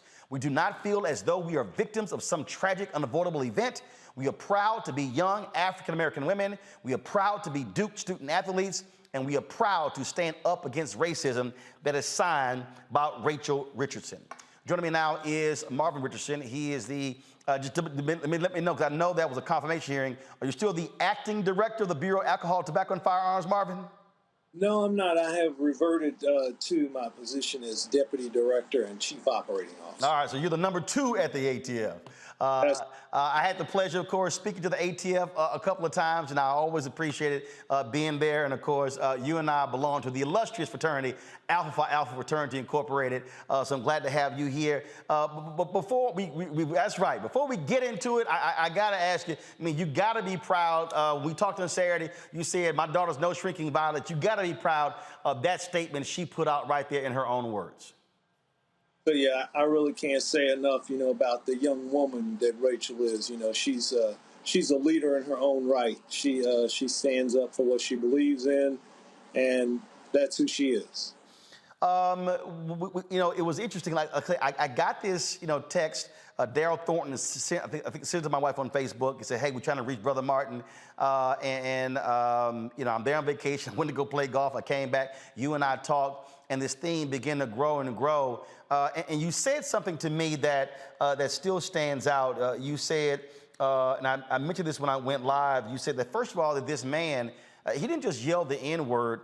He said all blacks can go to hell." And if you heard the AD and even that statement, they said, "Oh, we banned this man," but your daughter said there were others who were using the N-word. This wasn't one guy, correct? Correct. Yeah. So I appreciate again, they made a statement and they indicated that an individual was banned. But when Rachel was serving, she's like about 2 feet away from the students' end, when you're on that end of the court. You can see that. I mean, so what she's hearing every time she goes back there to serve. And it's not just from one individual. It's multiple individuals. And unfortunately, they use that crowd out of their own cowardice to hide, because that's what racists do nowadays, right? I mean, they try to be covert, right? There was a time in this country when, and they still are, times when they're very overt. But here, we see an opportunity for the cowards to hide and to be covert in their response. See, that's why I was really so upset when I saw that video from the administrator. He doesn't mention racism. He doesn't mention any of this. Oh, if y'all knew her, you would love her. No, you don't have to know her. You don't have to know her to treat her with respect. And then to say, oh, we took the guy out. No, he should have said, if you are sitting next to a fan and they are hurling the N-word at an opposing player and abusing them, you should stand up. And essentially what your daughter said is, learn to be an anti-racist. Right. 100% correct. Silence is tacit approval, right? I mean, you might as well be agreeing. I know it's hard, right? It's hard, and especially young people stand up. But everyone has an opportunity. Now, whether or not you choose to take advantage of that opportunity to stand up and let your voice be heard, then that's a whole other story. But the hard things in life are the things that we have to do. And that's what we taught Rachel, is that, it's hard to do the right thing sometimes. But you got to stand up and do that right thing if you ever want things to get better. And so, again, I'm really proud of the fact that she said, no, Dad, I'm not going to stand by and let this be swept under the rug, So that's why I'm standing here with and for her this evening. She has obviously spoken on her own, and we will continue to speak and to call out racism anywhere we see it. And we all have that responsibility. We can't allow that to exist, right? It always wants to hide in the dark, but we got to shine the light on it so that it cannot hide, and you got to call it out for what it is. One of the things, the athletic director, go to my iPad, please. If you see it, actually, hold up one second. I don't think we have it up. Let me try to connect it. I found something interesting, because when you and I talked, you said that Rachel made it clear that she wanted to speak the next day with the athletic director as well as the head coach. Yet, when they met, it was just the AD. The head coach wasn't there. The AD posted this on social media. He said that he stands with the coach in difficult times. He said that he made the decision to represent BYU at the meeting with Rachel on Saturday morning, and then the coach, she sent out a particular statement right here as well. Yet when you and I talked, you said that the Duke captain went up to her after the game and said, you should have done something, and her response was, what could I have done? And I tell you what she could have done. She could have went over to the scores table and said, pass me the microphone. She could have, right there, she could have said, This young lady's being called the N-word. She could have said something in the moment. And I know people sitting here saying, oh, you shouldn't call her out. I call for her immediate suspension because of her actions. And people are like, oh, that's unfair. No, you don't sit here and push it off. Because you also told me that after they said it, they sent a cop to stand by the Duke bench, which meant they were aware of the threats. Yeah, so they did. Yeah, right. So the police officer was sent down to the student end where the students were seated, right? But again, what did that do? In that moment, you just said it, right? I've been at many sporting events, and sometimes you love a raucous crowd, right? That's what you want at a sporting event. But there is a line, right? And I've seen coaches do exactly what you just said. When that crowd gets out of control and crosses or starts to cross that line, I've seen coaches go take that mic and in the moment say, you either knock it off or I'm going to have you removed from here. And that in and of itself is indicating that you do not condone that kind of behavior, and you will not condone that kind of behavior. And that's what you have to do while it's happening, right? That's the best time to send the message, and then you follow up with it, right? But here, that didn't happen. That could just be my opinion about how it should have been handled. But the bottom line is, I don't think enough was done in the moment to give these young student athletes an opportunity to compete in an environment where they didn't have to focus or be worried about what was going on behind or around them, and especially not in that kind of an environment where you're having racial slurs thrown at you. You said, quote, my daughter, when you said that it's for you to be in law enforcement. It was tough. Here you are thousands of miles away. You said when your daughter called me, my daughter was afraid last night. She was in tears. That is the one thing a mother and a father does not want to hear when their child is playing in a sporting event and they're thousands of miles away. Yeah, no question. And I mean, the first thing you feel is guilt, right? But I mean, you get through that, right? Because you can't be everywhere. And we, Rachel's been playing volleyball since she was 10 years old. We have 3 other daughters who have all played volleyball. So for 3 decades, we've been a volleyball family. If I'm honest with you, Roland, the headline, we shouldn't even be having this conversation, right? Right. The headline should be BYU volleyball hosts largest crowd in volleyball program history. Man, that's such a statement for Title IX and where women's athletics has come over there. We were actually sitting here watching it on television, and you couldn't see everything that was happening right in the periphery there. But we're watching it, and we're sitting here going, man, we remember when we were young parents, taking our children to volleyball, and you'd have a handful of parents and 3 or 4 people you could drag off the street to bring into a gym to say, hey, come in here and watch this game. Here we are, 50 years after Title IX, and women's sports are starting to rival the crowds that men's. That's what this should be about, right? But it only takes a few ignorant people, to take something that should be good and taint the whole thing, right? Because I don't want to blanket that whole crowd as if everyone was doing it. Now, I will say this, though. For those who were in proximity, who heard it, you had a duty to stand up and say, hey, you got to stop that, right? And that's hard, again, and I understand these are young people, right? But you know what? We all have to do hard things in life, and we have to make those decisions to stand up and do those hard things at the right time. Right thing, right reason. So y'all were watching the game. Yeah. So you're watching the game having no idea what your daughter was enduring. No, because, and remember, when you're watching a sporting event, the camera is on the game. Right. And you can't hear, the crowd is loud, and that's great. Like I said, man, you love, that home crowd was supporting their home team, and they should, 100%. But when that support crosses a line and devolves to the point that this one did, that's when adults in the room had a duty to stand up and take control of that situation and stop it. A lot of folks have been asking this question, and I would love to know, what did Duke folks say? Folks, your daughter addressed it as well, but they said, what did Duke do? Why didn't Duke pull the players off the court? You've already talked to BYU folks, you talked to the Duke folks as well. What did they say to you, and how they're going to try to handle this stuff in the future? Excellent. One of the things that I'm doing this Friday, I'm actually going down to Duke University. Rachel has they have their first home tournament. And so I'm going there and I'm having a meeting with the administrative staff there at the athletics department. And we're going to talk about that, because could more have been done? Yes. Now, here's what I don't expect to have been done, right? What I didn't expect was for the Duke coach to go and take the mic and say something to the BYU fans. That would have done absolutely nothing, right? She has no influence there.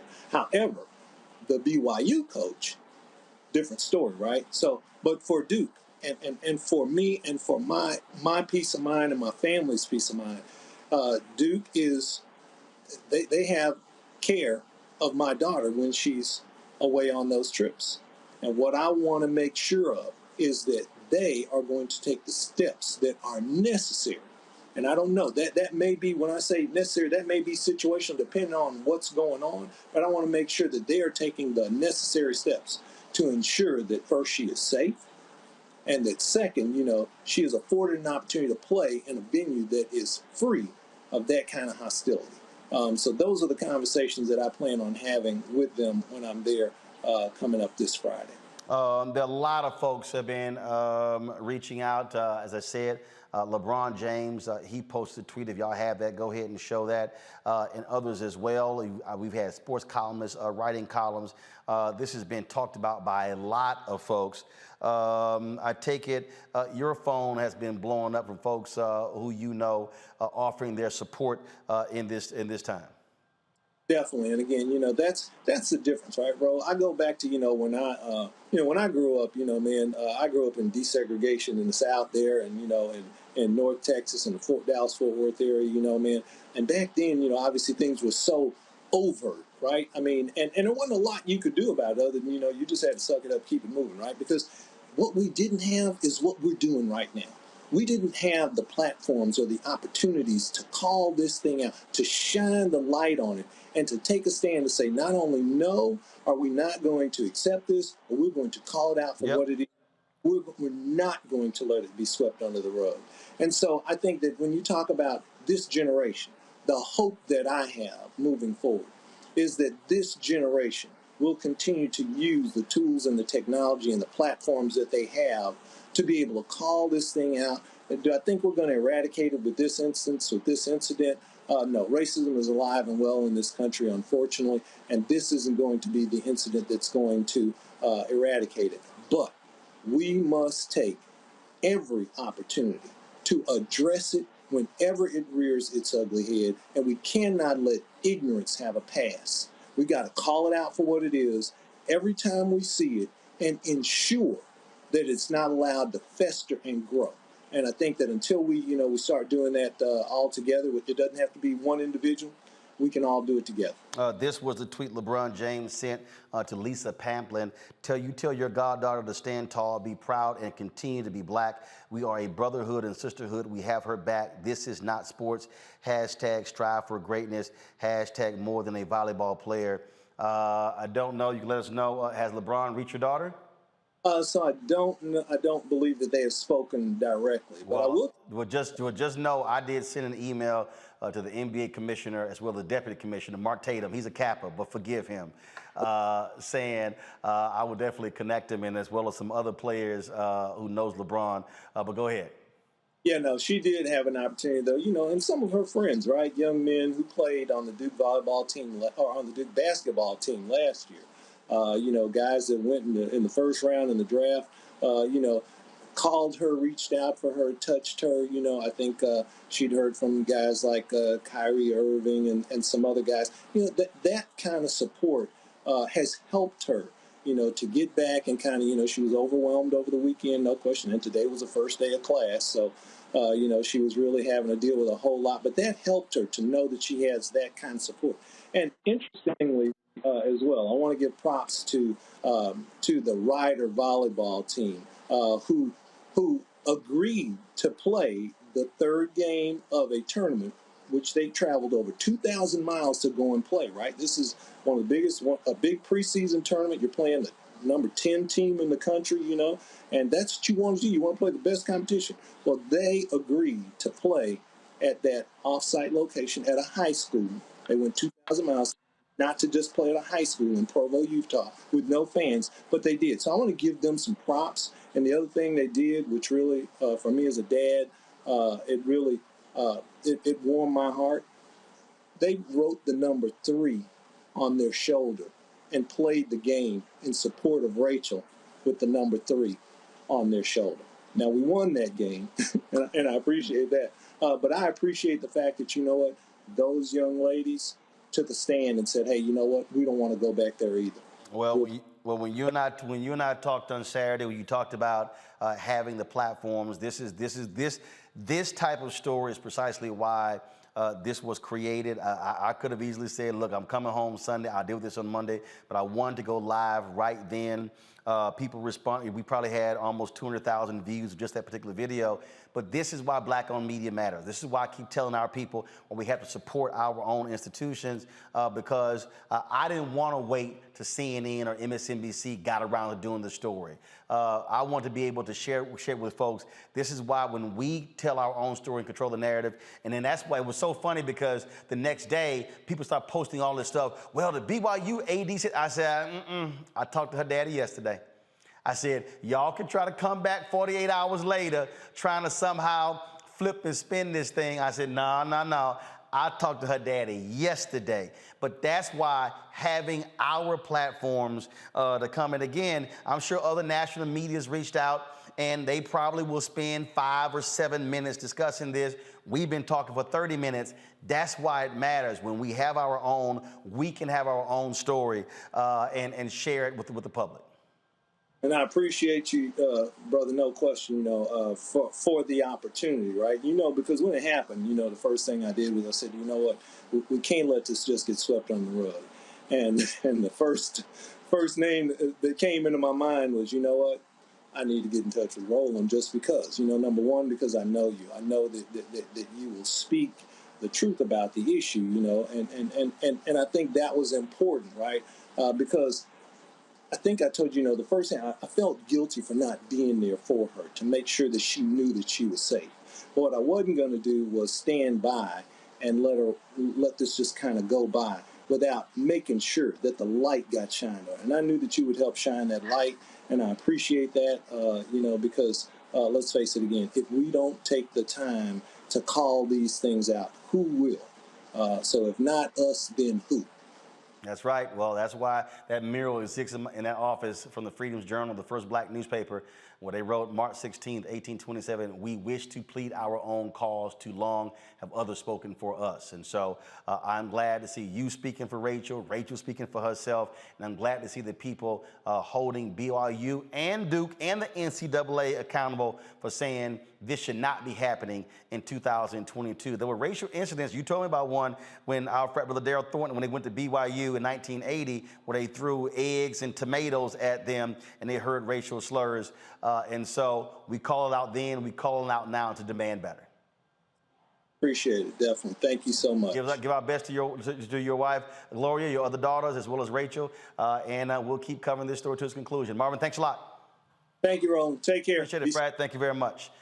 Pull up our panelists, Omakongo, Renita, as well as Julian.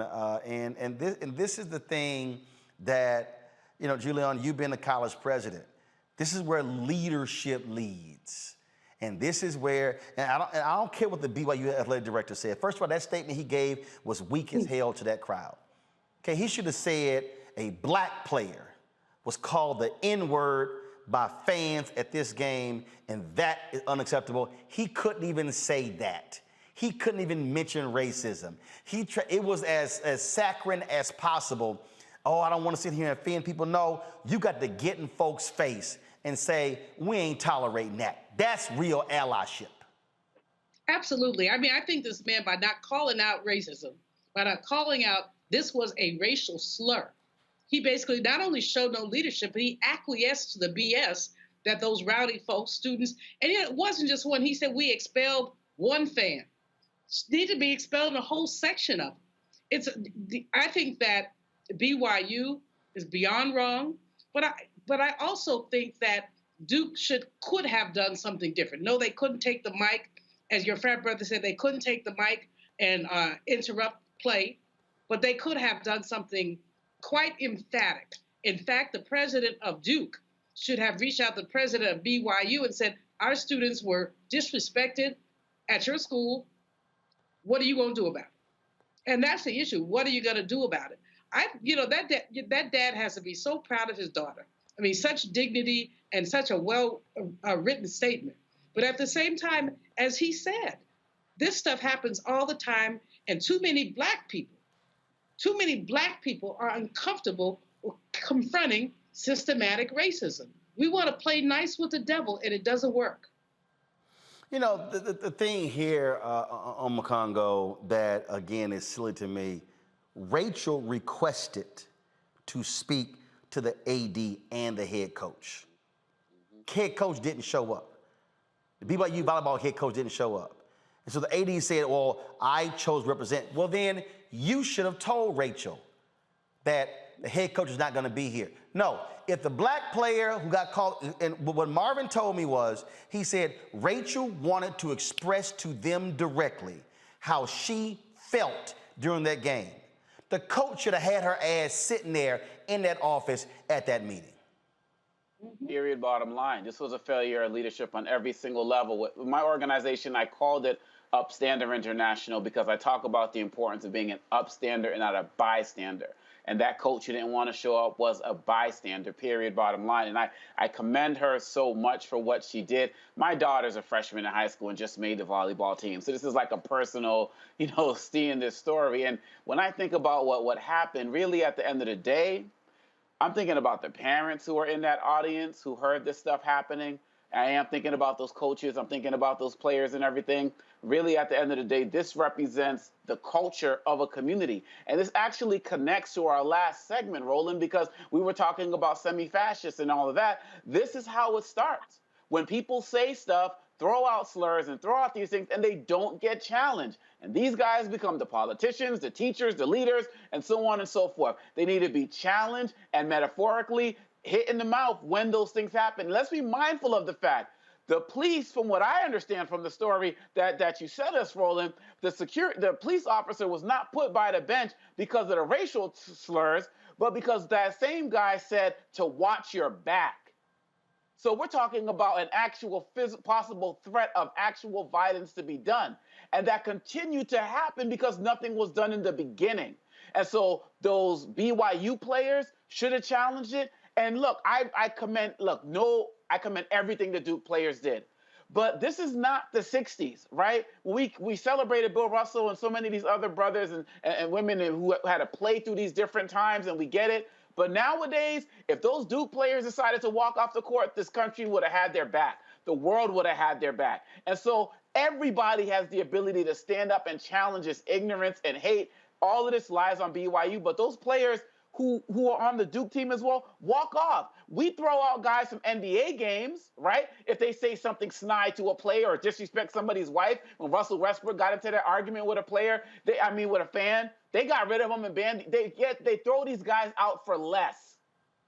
And they need to do more to protect our sisters in these venues and all athletes, because it's only going to get worse if it doesn't go unchecked. So I commend the dad. I commend Rachel. I commend what's happened. But you said more could have been done. In that BYU community, you had the light shown on you and you showed who you truly are. You need to do better, and the world is watching. And bottom line, Renita, as I said, BYU wants to make this about one guy. No. Multiple fans use racist language. And you mean tell me ain't no video? Ain't no audio? You hit the nail on the head. It's not just one person. BYU is a Mormon university, and if you know anything about the Mormon religion, it's public knowledge that they run a whisper campaign that anybody with darker skin is inherently evil and pretty much has no shot of going to heaven. So if you look at demographics of BYU, less than 1% of the people who attend that university are Mormon. So what I'm saying is BYU has got to do more than just say we're committed to ending racism at BYU. We're committed. Racism has no place here. Yes, it does. And you're going to have to do the hard work to really try to, if you want to separate yourself from what the Mormon religion has been. I mean, that's just what it is. So my guess is they've got more work to do than even other universities. Indeed. All right, folks, got to go to a break. We come back. What the hell is going on at Florida A&M University? 20 players were ineligible to play their game against North Carolina. The president is apologizing for failures. The football team is like, say, dog, you got to do more. We'll break that thing down next, right here in Roland Martin Unfiltered. Hey, y'all heard what Marvin had to say? This is why we have to have our own platforms. This is why we created Roland Martin Unfiltered, 4 years ago, we created the Black Star Network a year ago. Download our app. I went live. If y'all missed me going live on Saturday, I went live. You would have got notified immediately. The Black Star Network app, all platforms, Apple phone, Android phone, Apple TV, Android TV, Roku, Amazon Fire TV, Xbox One, Samsung Smart TV, and of course, support us with your dollars, man. Look, y'all, seriously, we're fighting this good fight for the advertising dollars. We ain't got CNN money. We ain't got MSNBC money. We ain't got Fox money. We ain't got Byron Allen money. But you know what we do have? A daily black news show. Can't nobody else say that. Nobody. What we're doing here, Essence not doing, Black Enterprise not doing, Ebony not doing, Byron's not doing, Blavity's not doing, Revolt's not doing. I could do a roll call. And so your support absolutely matters. And so when you give, you make it possible for us to do what we do. Checks and money orders can go to P.O. Box 57196, Washington, D.C., 20037-0196. Cash App, $RM Unfiltered. PayPal is R Martin Unfiltered. Venmo is RM Unfiltered. Zelle is Roland@RolandSMartin.com, Roland@RolandMartinUnfiltered.com. Let me give Christique a shout out, Terry Green, Patricia Blackwell. Let me also give James Simmons. He said the best black news show. Appreciate it, my brother. Brittany Hanshaw, Letitia. Let me see here. I got some Valdor Ross, Albert Williams Jr. On Zale. Thanks a bunch. Carolyn Jackson, Cassandra Hammond, Keith Bullard, Richard Pettigrew, Harry Alexander, Mike. Let's see here. I got some other folk I'm going through here. Let me see. Cedric, Nissan, thanks a lot. And I'll do one more before I go. Let's see here. I'm looking for some folks because we got Cash App, all different platforms. Oh, Ainsley, let's see here. Let me see. I got one more. I know I saw it. All right, I'm gonna find it and give the shout out after the break. We come back. We're gonna talk a man off script, but Scotty about Florida A&M. What the hell are y'all rattlers doing in Tallahassee? You're watching Roland Martin Unfiltered on the Black Star Network. Back in a moment.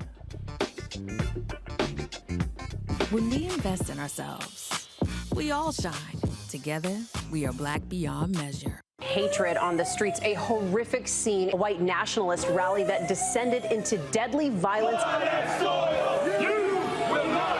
White people are losing their damn minds. As an angry pro-Trump mob storms the U.S. Capitol, we're about to see the rise of what I call white minority resistance. We have seen white folks in this country who simply cannot tolerate black folks voting. I think what we're seeing is the inevitable result of violent denial. This is part of American history. Every time that people of color have made progress, whether real or symbolic, there has been what Carol Anderson at Emory University calls white rage as a backlash. This is the rise of the Proud Boys and the Boogaloo Boys. America, there's going to be more of this. Here's all the Proud Boys, guys. This country is getting increasingly racist in its behaviors and its attitudes because of the fear of white people. The fear that they're taking our jobs, they're taking our resources, they're taking our women. This is white fear.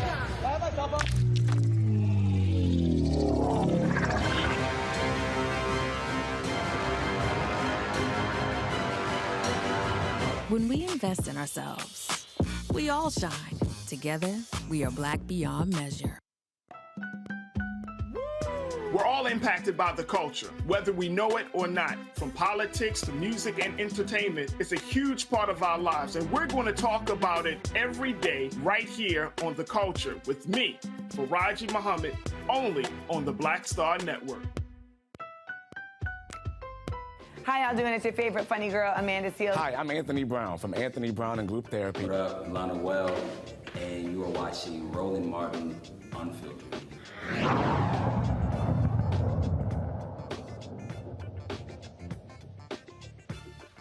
All right, y'all. So over the weekend, some all kind of drama took place with the Florida A&M football team. 26 players were ruled ineligible to play against the North Carolina Tar Heels. They had so few offensive linemen that the coach literally considered canceling the game. That would have been detrimental because this was a $450,000 payday to Florida A&M. Now, y'all know HBCUs, they ain't getting no $450,000 games every single week. And so this absolutely mattered. They chose to actually play the game. They were competitive for about a half with Florida A&M, with North Carolina, ended up losing to them, giving up 56 points. Now, the president of Florida A&M University, Larry Robinson, released a letter, and this is what he released, okay, in response to all of this drama regarding these ineligible players. Pull it up, please. This is a letter that he released. Put it up in my monitor here. And so what he said in his letter, this was released publicly, okay, about Florida A&M.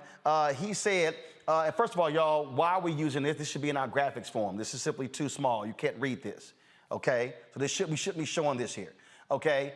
Greetings from North Carolina, where our Rattler football team and coaches are getting ready to face off against the North Carolina Tar Heels at 8 p.m. tonight. I'm incredibly proud of our coaches, staff, volunteers, alumni, and friends who are here to support the courageous young men on our team who will compete to the best of their abilities in this contest. The Marching 100 band is also here and will mesmerize the crowd in their typical fashion. I must commend our Rattler football team members for expressing their concerns about matters that my administrative team and support staff will handle more effectively. We have a responsibility to work together with our student athletes, coaches, and staff to provide academic, health, safety, and other services needed for student success at Florida A&M University. We have a shared commitment to a culture of accountability and compliance, and as senior administrators and staff, we must lead the way. I often brag about our students and their willingness over the years to engage in important matters of the public's good and of significance to their well-being. I'm incredibly proud that these young men stepped up in the face of current challenges and expressed their concerns in that revered Rattler tradition. The issues raised by these young men will get our full time and attention and will be prioritized by our recently established Athletic Support Committee, which includes administrators and staff from throughout the university community. These matters will be a standing agenda item at my weekly senior leadership team meetings. We will see progress. And as for today, our team is here, our coaches and staff are here. We will compete and do our best to win. Once again, I am thankful for all of the coaches, staff, and student athletes who played a role in making this happen. Okay. Let me go ahead and just say this right now. And again, y'all, I've spoken on the Florida A&M campus. Y'all know how I feel about the importance of HBCUs. I know many Florida A&M graduates, my frat brother Will Packer, Rob Hardy. I know Cheryl Smith. I know Kim Godwin. All kind of people. Myra Lowe is down there. She's the head of the School of Communications. I was just with her when Ben Crump gave them a $50,000 check for the School of Journalism. But I ain't got no choice but to say this. President Robinson, that is a bullshit-ass statement.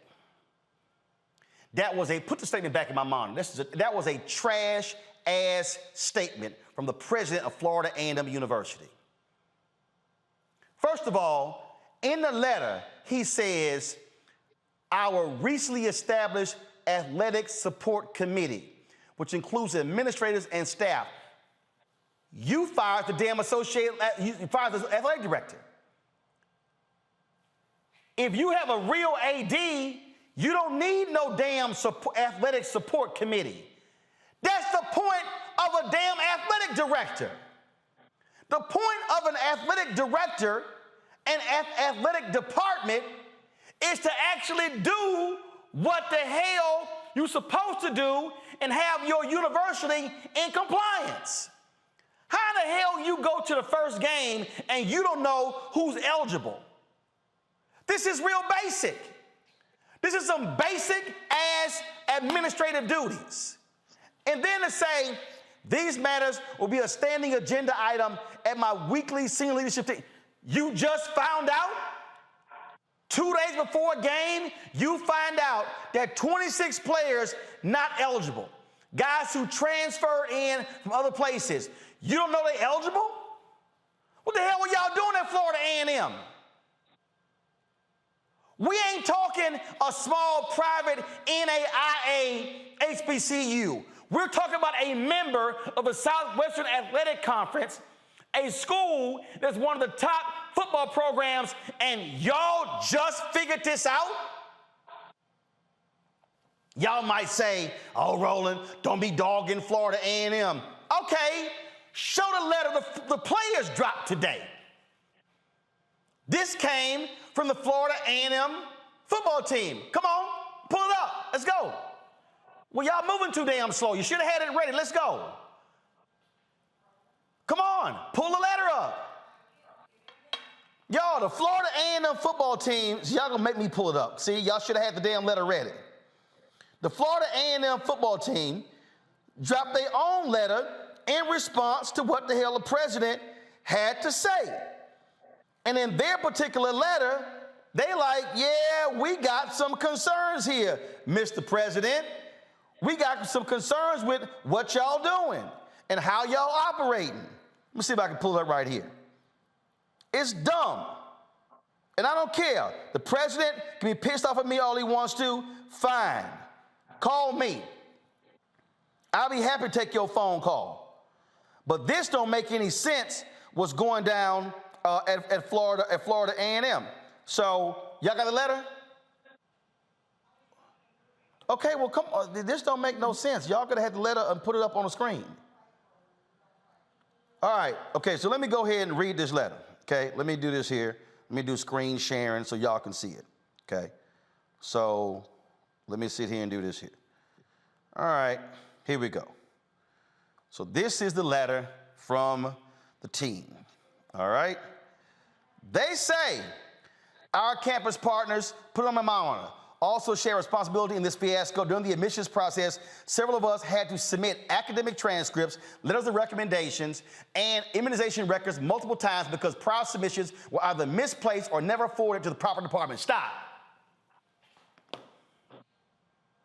How in the hell football players got to submit multiple documents because you got folks who don't know how to sit here and actually get it right? Again, this is what happens when you fire the AD. This is what happens when you have a department that is simply, y'all should have the graphic up on y'all end. Come on. All right? This is what happens when you fired the AD and you ain't got no control in your doggone department. This makes no sense to me, y'all. I don't understand what the problem is with, I don't understand what's going on with Florida A&M where you literally have no institutional control and you have no idea what is happening with your own department. Okay, let me zoom in further, pull it back up. Here we go. Currently, we have multiple players, put in my monitor. We have multiple players that have been deemed unable to participate in competition because simple tasks such as changing of majors, conferring of degrees, and the submission of grades have not been completed promptly. That's your administrator's fault, President Robinson. One such player submitted a change of major form on August 10th, and it is yet to be completed by his advisor or department. Is this the fulfillment of our university motto, excellence with caring? Now, y'all spend a lot of time going after that girl who took some butt-naked photos on one of your campus monuments, but you damn sure didn't have this together. Yeah, right. I'm doing damn roll call because this is embarrassing as hell to Florida A&M family. Summer school. Dr. Robinson, Because of our athletic obligations in the fall and spring semesters, summer school is vital to the academic success of our team. It is imperative that our scholarships cover at least part-time enrollment for the summer term. Additionally, football games are not won during football season. They are won in the grueling workouts and team activities during winter, spring, and summer months. In the summer of 2021, we were provided tuition of up to 6 credit hours plus room and board. We were able to transform our bodies and develop into a championship caliber team. This summer, your administration, y'all, they're talking to the president of Florida A&M. This summer, your administration decided not to provide housing or meals for us during summer school. Now, how in the hell you got a football team and they ain't got no damn meals and nowhere to live? This decision has had detrimental effects on our preparation for the 2022 season. Many of us were not able to maintain or increase body weights because of a lack of nutrition. Y'all, we talking football. Your ass gotta maintain strict. Most of us found minimum wage employment, but because of educational and athletic obligations, we were unable to work enough hours to fully provide for our needs. Do you think the same conditions are placed on the players at the University of North Carolina or Jackson State? You claim to support us, but I'm gonna pull it up. Pull the next page, y'all. You claim to support us. If I can pull it, there we go. Here we go. You claim to support us. Support is much more than cheering for us during games or offering a few kind words after a big victory. That press release you sent out, President Robinson, that's what they're talking about. We were in the midst of the search for the next athletic director at FAMU. It was very disheartening that there is no student-athlete representation on the 18-member search committee, nor were there any discussions held with us regarding the characteristics or qualifications of our next leader. Oh, by the way, when they fired the AD, he got a job that quick as the number 2 at Tulane University. In contrast, every elected Student Government Association president is seated on the university's board of trustees. It is important that students' voices are considered in shaping the future of this institution. Concerning the next athletic director, it is our belief that the individual selected should have extensive administrative experience from successful NCAA member institutions and efficient organizational structure model to address current existing personnel deficits and a proven track record of successful fundraising. The same athletic department that had, if I'm correct, and Scotty, you correct me if I'm wrong, he's gonna be next, that had what, 6 in 10 years? 6 ADs in 10 years? Yeah, we're gonna discuss that next. The idea of placing a person in the position because ties to FAMU is not appealing to us at all. We need fresh ideas and innovation to achieve the level of excellence that FAMU athletics is capable of. Underappreciation. Dr. Robinson, the NCAA allows players to receive 4 tickets for all games in which we participate. That has been the standard since we arrived at FAMU. Last week, we were informed that the current athletic administration had reduced the number of tickets that we will receive from 4 to 2. So your ass can't feed them, you can't house them, now you're reducing tickets. This decision left our family and friends who had already made arrangements to travel to Chapel Hill, scrambling to purchase expensive tickets to see us play. That's how you treat your football players, President Robinson? Our family and support systems should not be burdened in this manner. The vast majority of them incur hotel and travel expenses, and the facilitation of game tickets should require minimal effort from our athletic administration. Is that the last part of that statement?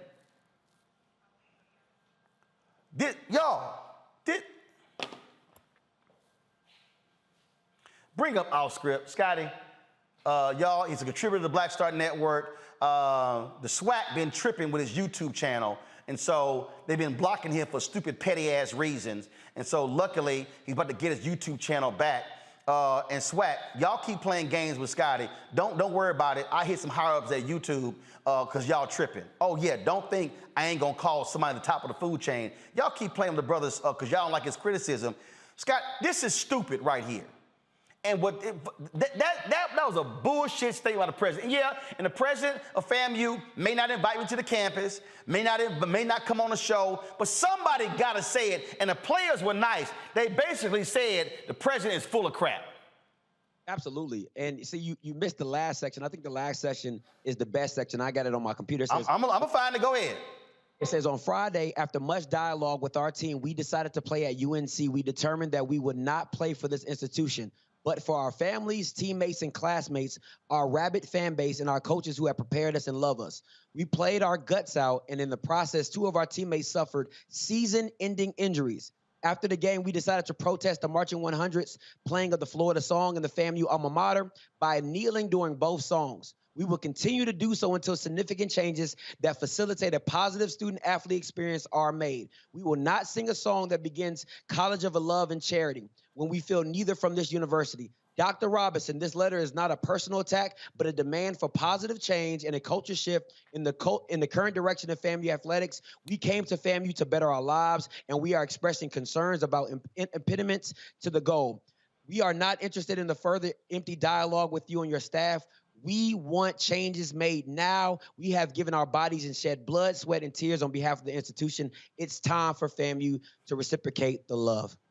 No, this is what happens when you run off an athletic director who balanced your books, was making improvements, and you fire him for some silly-ass reason that we all know is BS, and they've yet to explain to the public, and now you running around. That's like trying to sit here and we're going to do Roland's show and run Roland Network without Roland. But he control the money, he control everything, but we're going to do this without him. No, you can't do that. And for the president to act like, oh my God, I just found out what's going on. This is an abdication of leadership. And it gets worse than that, Ro, because I don't even know if you've seen the updates that's been coming along. So some of the FAMU players have actually gone and got a lawyer, and the lawyer went out and put it on Twitter. The lawyer's name is Tom Mars at Tom Mars Law. He says, 2 FAMU players retained me yesterday to help FAMU seek a reconsideration for the NCAA regarding their eligibility. FAMU has ignored multiple requests from us to see the paperwork that FAMU sent to the NCAA on their behalf. In contrast, Coach Simmons has been very supportive. So now you're also fighting the kids doing their due diligence to make sure that you did the paperwork right so they can come back and play because they've already missed games. And now you have some players who missed 4 games. You have some players who are out for the season. And everybody's trying to rush to get their paperwork together for the Orange Blossom Classic this Sunday. And to your point, Tom Mars, what he laid out was he said that he was indeed hired. He said, look at this, y'all. Look at this here. He said, incredible mismanagement by FAMU. Most, if not all, of these players followed the direction of their advisor to the letter. If the NCAA needs a pound of flesh, they should take it from FAMU and let these guys play. And you have leadership who's acting like, and then praising them. Oh, the band's here. We ready to play. Oh, my goodness. We all ready. Hey, dog, this was no time for some cute-ass little statement. Absolutely. And what makes it even worse and what people have to really realize is the kids actually did it for the school. Because even though they say the fans, if you break a buyout, if you break a contract where a school is supposed to pay you $450,000 on the day of the game, I believe the return penalty was that FAMU would have had to pay North Carolina $500,000 just for them missing that game. So in return, they saved FAMU a big check that they could not cash if they didn't play the game. And here's the deal. Those players did not have to play that game. They could have said, we ain't playing. And now FAMU had to cough that money up. So you're right. The players saved FAMU's ass. And you're not seeing the reciprocity coming back to FAMU players. I've had conversations with some FAMU players to where they're saying they're bunking up. They're bunking up with other teammates. They're bunking up with females at the dorms. They're not allowed in the cabs sometimes because they don't have money for food and things like that unless the coaches are with them. And You know, a lot of people talk about, oh, you need to come back to HBCUs and do it for the culture, but you have kids that are currently on campus sacrificing their dignity, sacrificing their ability to play at other schools just to stay at FAMU and to deal with all these things going on. And you can't have a president that's not standing up for his players and his football players, letting them just lay with the wolves or just feeding for themselves. It's just ridiculous. Y'all, look, I know Julian had to go. Call her back because I really need, she was the president of Bennett. I just need her just to weigh in as a former HBCU president. Makongo is there, Renita is there. Makongo, this is an abomination. That statement from President Robinson, that is not leadership. Look, everybody knows you, Roland. You always say if you do good, I'm going to talk about you. If you do bad, I'm going to talk about you. Either way, I'm talking about you. And this is, I mean, goodness gracious. This is a lack of leadership once again, on every level. And schools are supposed to be places where they are creating leaders of the future. They are not only jeopardizing these men's athletic careers, they're jeopardizing their academic careers and their future professional careers. These brothers are going to have to spend time probably going back to summer school, taking extra classes, probably going to have to take more jobs. We don't know what's going on with any of their type of financial aid or loan or grant status as players. He is potentially destroying the lives of these men for years to come. And we already have issues enough with HBCUs as it relates to getting them the funding that they need and the respect that they need and that they fight for every single day with real leaders and real athletic directors and real presidents who are busting their behinds every day for our young people. And this is a failure at every juncture. And I'm so glad you played the letter of the students, because without that, so many people are just going to go by what President Robinson is saying and say, oh, well, these kids should be thankful just to get an education and they're working with them. No, he's destroying their future, and this is disgraceful. We talked about what BYU did on the other side with the racism and everything, but this is homegrown ineptitude that's coming from our own people that is destroying the lives of these brothers, and I commend them for standing up. And as you said, as off script, they could have cost FAMU $500,000 by not showing up, but they're still there, still showing the character, still showing the spirit, still showing up for the school, showing up for their family, showing up for their community, and they can't even get the proper housing and the meals. This is disgraceful. The athletic director should still be there, and this president has to go. Hey, Scotty, here's the whole deal. People forget that the Grambling football team protested years ago to conditions on that particular campus. The Florida A&M band should say, ain't gonna be no halftime unless you fix what's happening with the football team. This is where you gotta have allies saying, no, business ain't gonna be business as usual. And this is where, and Florida A&M is also a state school. Where in the hell is the Florida Black Caucus? Where the legislator is saying, hey, what's happening here is wrong. This is utterly ridiculous. And for the players to be complaining about not having housing and no food, man, give me a damn break. No, it's ridiculous. And you're seeing it at just every level because this happened last year where a few players, not to this magnitude of 26 players, but you had very significant prominent players that you were expecting to come into this OBC game that were supposed to be playing. They weren't playing. Why? Because of paperwork issues. And now you having one person in compliance who has to do all the compliance and all the push of the paperwork for all these athletes. But to me, they'll say, well, we're underfunded, under-resourced, but you're still cashing checks. You still getting paid on the 1st and 15th. So you're okay to spend the money, but you're not doing the work that's required to get the check. So something has to give. You either have to come out and ask for help publicly and say, hey, FAMU is leaving me without the resources to do right by these kids, because you being in silence, to me, just says that you're adding to the problem. You're just hiding it and hoping you wouldn't get caught, but you got caught. And Renita, here's the deal. These HBCU students ain't playing. We saw protests at Howard University over dorms. We saw it happening down there in Atlanta. We see it happening at Lincoln University. Tennessee State, not Lincoln University. Tennessee State over housing. These folks will go to social media and call your ass out. They ain't playing that whole game. Yo, don't criticize us because you'll make us look bad. No, you're making yourself look bad. No, this is terrible. It's egregious, and it's also unbelievable. And the reason I say it's unbelievable is because we all know that HBCUs are struggling, usually struggling financially, but some of these problems are not even about money. That's what's so unbelievable. It's like they could just do better. And it's just such bad timing, too, when you've got now unprecedented attention towards HBCU athletics with everything that Deion Sanders has done.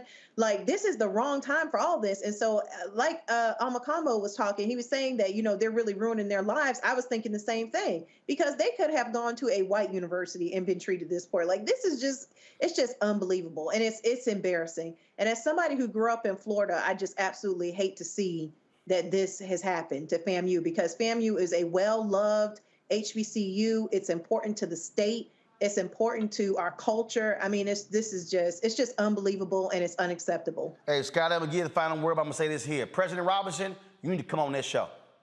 You need to sit down. Don't just try to, he needs to do a live stream where he is addressing these issues, where he's addressing these football players, and what he should be saying, what that little weak-ass press release should have said is, I've told my administrators, you got 72 hours to fix the problem. Not, oh, this is gonna be on my agenda at my weekly meeting. First of all, that's you saying, we're gonna let this thing continue for weeks on end. Nah, from the football players, ain't no game. Ain't no game. Ban, we ain't playing. Shut it down, send that kind of message to the administration.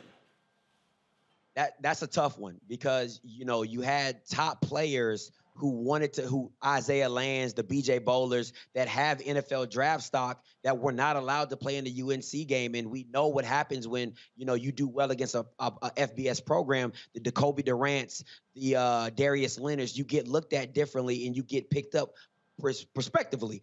But this is the thing. I have a good friend who's a FAMU. He's a legacy. His mom and dad both taught at FAMU. His name is Kofi Hemingway, and he said numerous of times that they need a town hall meeting.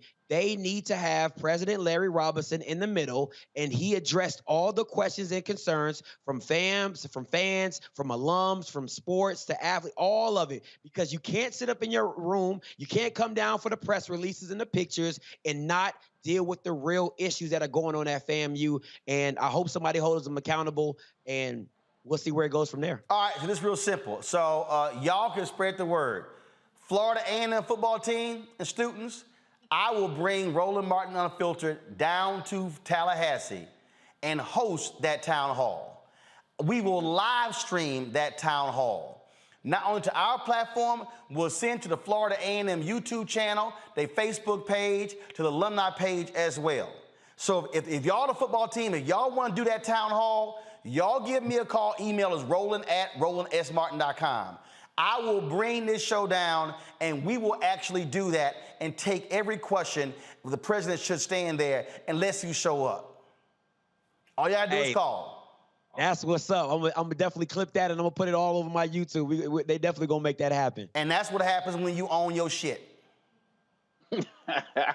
Simple as that. Scotty, y'all, subscribe to All the Scripts YouTube channel, please. Let's get those numbers up. Scotty, I appreciate it, man. Thanks a lot. Down road. All right, folks, gotta go to a quick break. We come back, we'll talk sickle cell. Pfizer's $5 billion commitment. We'll tell you about it next in our Fit, Live, Win segment on Roland Martin Unfiltered on the Black Star Network. When we invest in ourselves, we're investing in what's next for all of us. Growing, creating, making moves that move us all forward. Together, we are Black beyond measure. Hatred on the streets, a horrific scene, a white nationalist rally that descended into deadly violence. White people are losing their damn minds. As an angry pro-Trump mob storms the U.S. Capitol, we're about to see the rise of what I call white minority resistance. We have seen white folks in this country who simply cannot tolerate black folks voting. I think what we're seeing is the inevitable result of violent denial. This is part of American history. Every time that people of color have made progress, whether real or symbolic, there has been what Carol Anderson at Emory University calls white rage as a backlash. This is the rise of the Proud Boys and the Boogaloo Boys. America, there's going to be more of this. Here's all the Proud Boys, guys. This country is getting increasingly racist in its behaviors and its attitudes because of the fear of white people. The fear that they're taking our jobs, they're taking our resources, they're taking our women. This is white fear.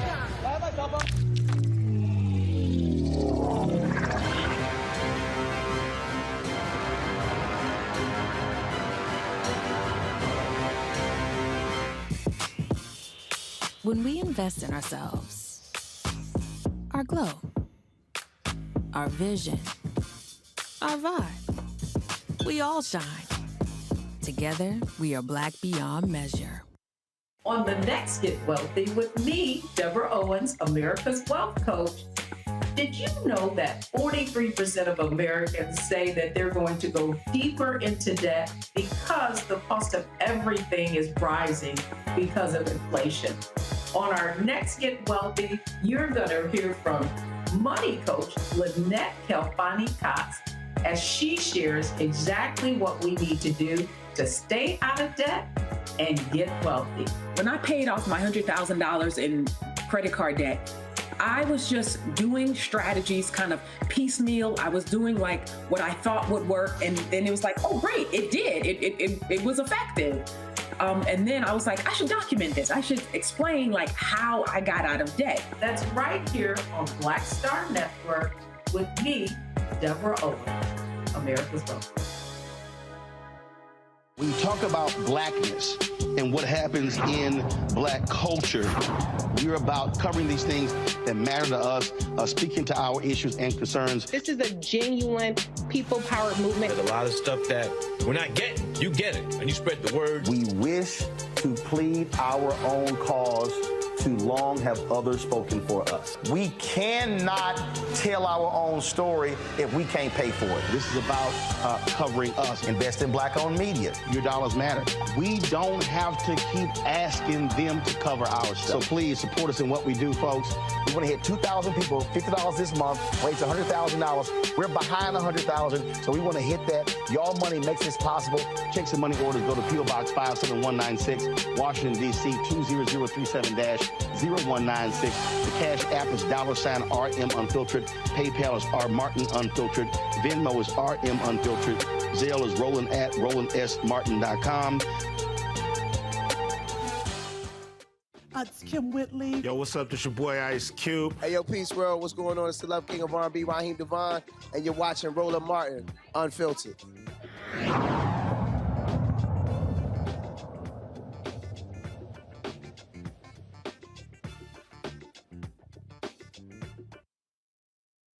We're trying to get the audio of our next guest straight, talking about Sickle Cell Awareness Month. And Pfizer has purchased for $5.4 billion, one of the more promising drugs to treat sickle cell disease.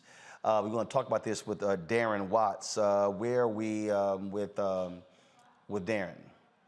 Okay, so let's do this here. If we don't get Darren's audio straight in the next 30 seconds, we're just going to rebook Darren for tomorrow. But let's see if we can get Darren. Can you hear me? I can hear you, Roland. There we go. Thank you for having me. Darren Watts, y'all, is a senior advisor for the Black Women's Health Imperative here in D.C. Darren, how major is this Pfizer purchase of this drug? How will it impact black folks with sickle cell? I got to tell you, Roland, I'm happy to see anybody, whether it's Pfizer or others, investing in sickle cell. I'm happy because it's a sign of progress. I've been hoping to see new investment from the private sector and to see more R&D investment, the seed investment from the government to treat and cure sickle cell disease, because this is a disease that's been underfunded and really underappreciated, underloved by our government and by just historically for all kinds of reasons. But if they're spending $5.4 billion, there's concern, is it going to be a major charge to folks with sickle cell to get the drug? What have you learned about that? I haven't talked to Pfizer at all about what their pricing policies could look like or anything like that. What I've been focused on is the fact that Pfizer, is looking to have a pipeline that's going to, help sickle cell disease patients. And again, I'm looking at the history here where this has been something that's been ignored and underfunded, which is why I was so happy, because I've been working with Black Women's Health Imperative and the Rare Disease Diversity Coalition, and they funneled into a partnership that's called the Sickle Cell Disease Partnership that really is, I almost call it a wonderful broad ecosystem of players from across the healthcare system trying to improve the lives of patients with sickle cell disease. And obviously this is significant because sickle cell largely impacts African Americans. Yes, I mean it impacts 100,000 Americans, but the vast majority of the folks that are impacted are Black people, and then there's Latinos, but to a lesser extent than Blacks. So it's something that's been long overdue in terms of getting some attention on that. Omekongo, Renita, you're there. Any questions that you have for Darren with regards to this Pfizer announcement? Renita, I'll start with you. Renita, can you hear me? Can you hear me? Yeah, now we got you. Go ahead. Okay, great. Yeah, just one quick question. First, thank you to the guests for being here and spotlighting this topic. I'm glad to see the investment by Pfizer. Just wanted to know, as a part of this partnership, has there been any commitment from Pfizer to ramp up research for curing sickle cell? I understand that's exactly what Pfizer's wanting to do, and so was GBT, the company that it just bought. I don't know if Pfizer's in on the favorite part that I have of this, which is in the future. I think there may be some gene therapies that can also cure this. But again, coming into the sickle cell disease partnership through Black Women's Health Imperative and some of the work that we've been doing with the Rare Disease Diversity Coalition, I've just been happy to see a group of organizations that are so committed to finally giving this disease its due. I mean, if you look at what some of the underfunding has been over the years, especially if you compare it to something like cystic fibrosis, which impacts a much smaller population, 40,000 people, as opposed to 100,000 Americans for sickle cell disease. And you would see cystic fibrosis have a lot more money, a lot greater funding, and a lot greater voice. I'm hoping that because September here is Sickle Cell Disease Awareness Month, we can raise our voices a little bit more. Congo. Yes, Mr. Watts, I really appreciate the work that you're doing. And I don't know if I'm being cynical. I'm very happy that the extra money is now and the research is going to be there for sickle cell. Do you feel like this is happening because maybe sickle cell is starting to affect more people in larger numbers who are not part of the Black and Hispanic community, and now people want to pay attention to that? Or I don't know. What do you see as a reason why this is happening at this time, as happy as we are that it is? I'll tell you, I don't see it impacting people other than Blacks in greater numbers at all right now. And I haven't really focused on the why. I've just been happy that something that was historically ignored is now getting so much more attention. And I think that a lot of that came from the National Academies of Medicine convening top experts from sickle cell disease and putting together some policy recommendations that they hope will achieve better, more equitable outcomes for people living with this disease.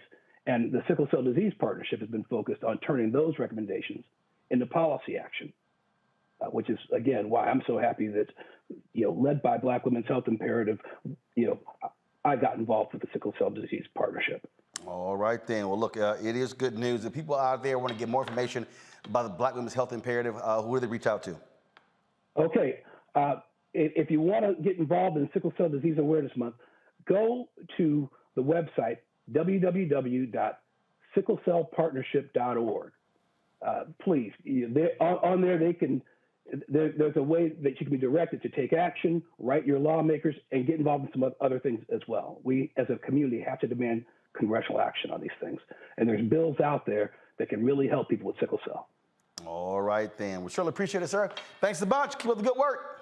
Thank you, Roland. Appreciate you letting me on. Yes, sir. Thanks a lot. All right, folks, that is it for us. We appreciate everybody for joining us. Julian, Renita, Omekongo, thank you so very much. Thank you for all of you who contributed during our show. Please continue to helping us make this show bigger and better. We got some great things that are coming down the pipeline I cannot wait to share with you. All right, folks, we're going to download the Black Star Network app, Apple phone, Apple TV, Android TV, Roku, Amazon Fire TV, Xbox One, Samsung Smart TV, and of course, if you want to contribute to Bring the Funk Fan Club, our goal to get 20,000 fans contributing $50 a year. That's $4.19 a month, 13 cents a day. That allows us to reach $1 million, y'all. We are actually way behind last year, so we're trying to hit $100,000 a month between now and the end of December, so we can continue to fund our efforts. Check and money orders, go to P.O. Box 57196, Washington, D.C. 20037-0196. Cash App, $RM Unfiltered. PayPal is R Martin Unfiltered. Venmo is RM Unfiltered. Zelle is Roland at RolandSMartin.com. Roland at RolandMartinUnfiltered.com. Shout out to Priscilla. Thank you for contributing. Richard, Samoto Dabney, Dante Pugh, Stephanie Booth, Angie, and Christique. Thank you to all of you for Tori Green as well, Patricia Blackwell, Brittany Hanshaw, Letitia, Carolyn Jackson, Cassandra Hammond, Keith Bullard. Thank you so very much. Folks, that's it. I'll see you guys tomorrow right here on Roland Martin Unfiltered. Yes, I'm back from vacation, and y'all saw I wasn't playing. We came out swinging. We ain't done. I told y'all, my motto is real simple. If you do good, we'll talk about you. If you do bad, we'll talk about you. At the end of the day, we'll talk about you. FAMU, I ain't done talking about y'all. Holla!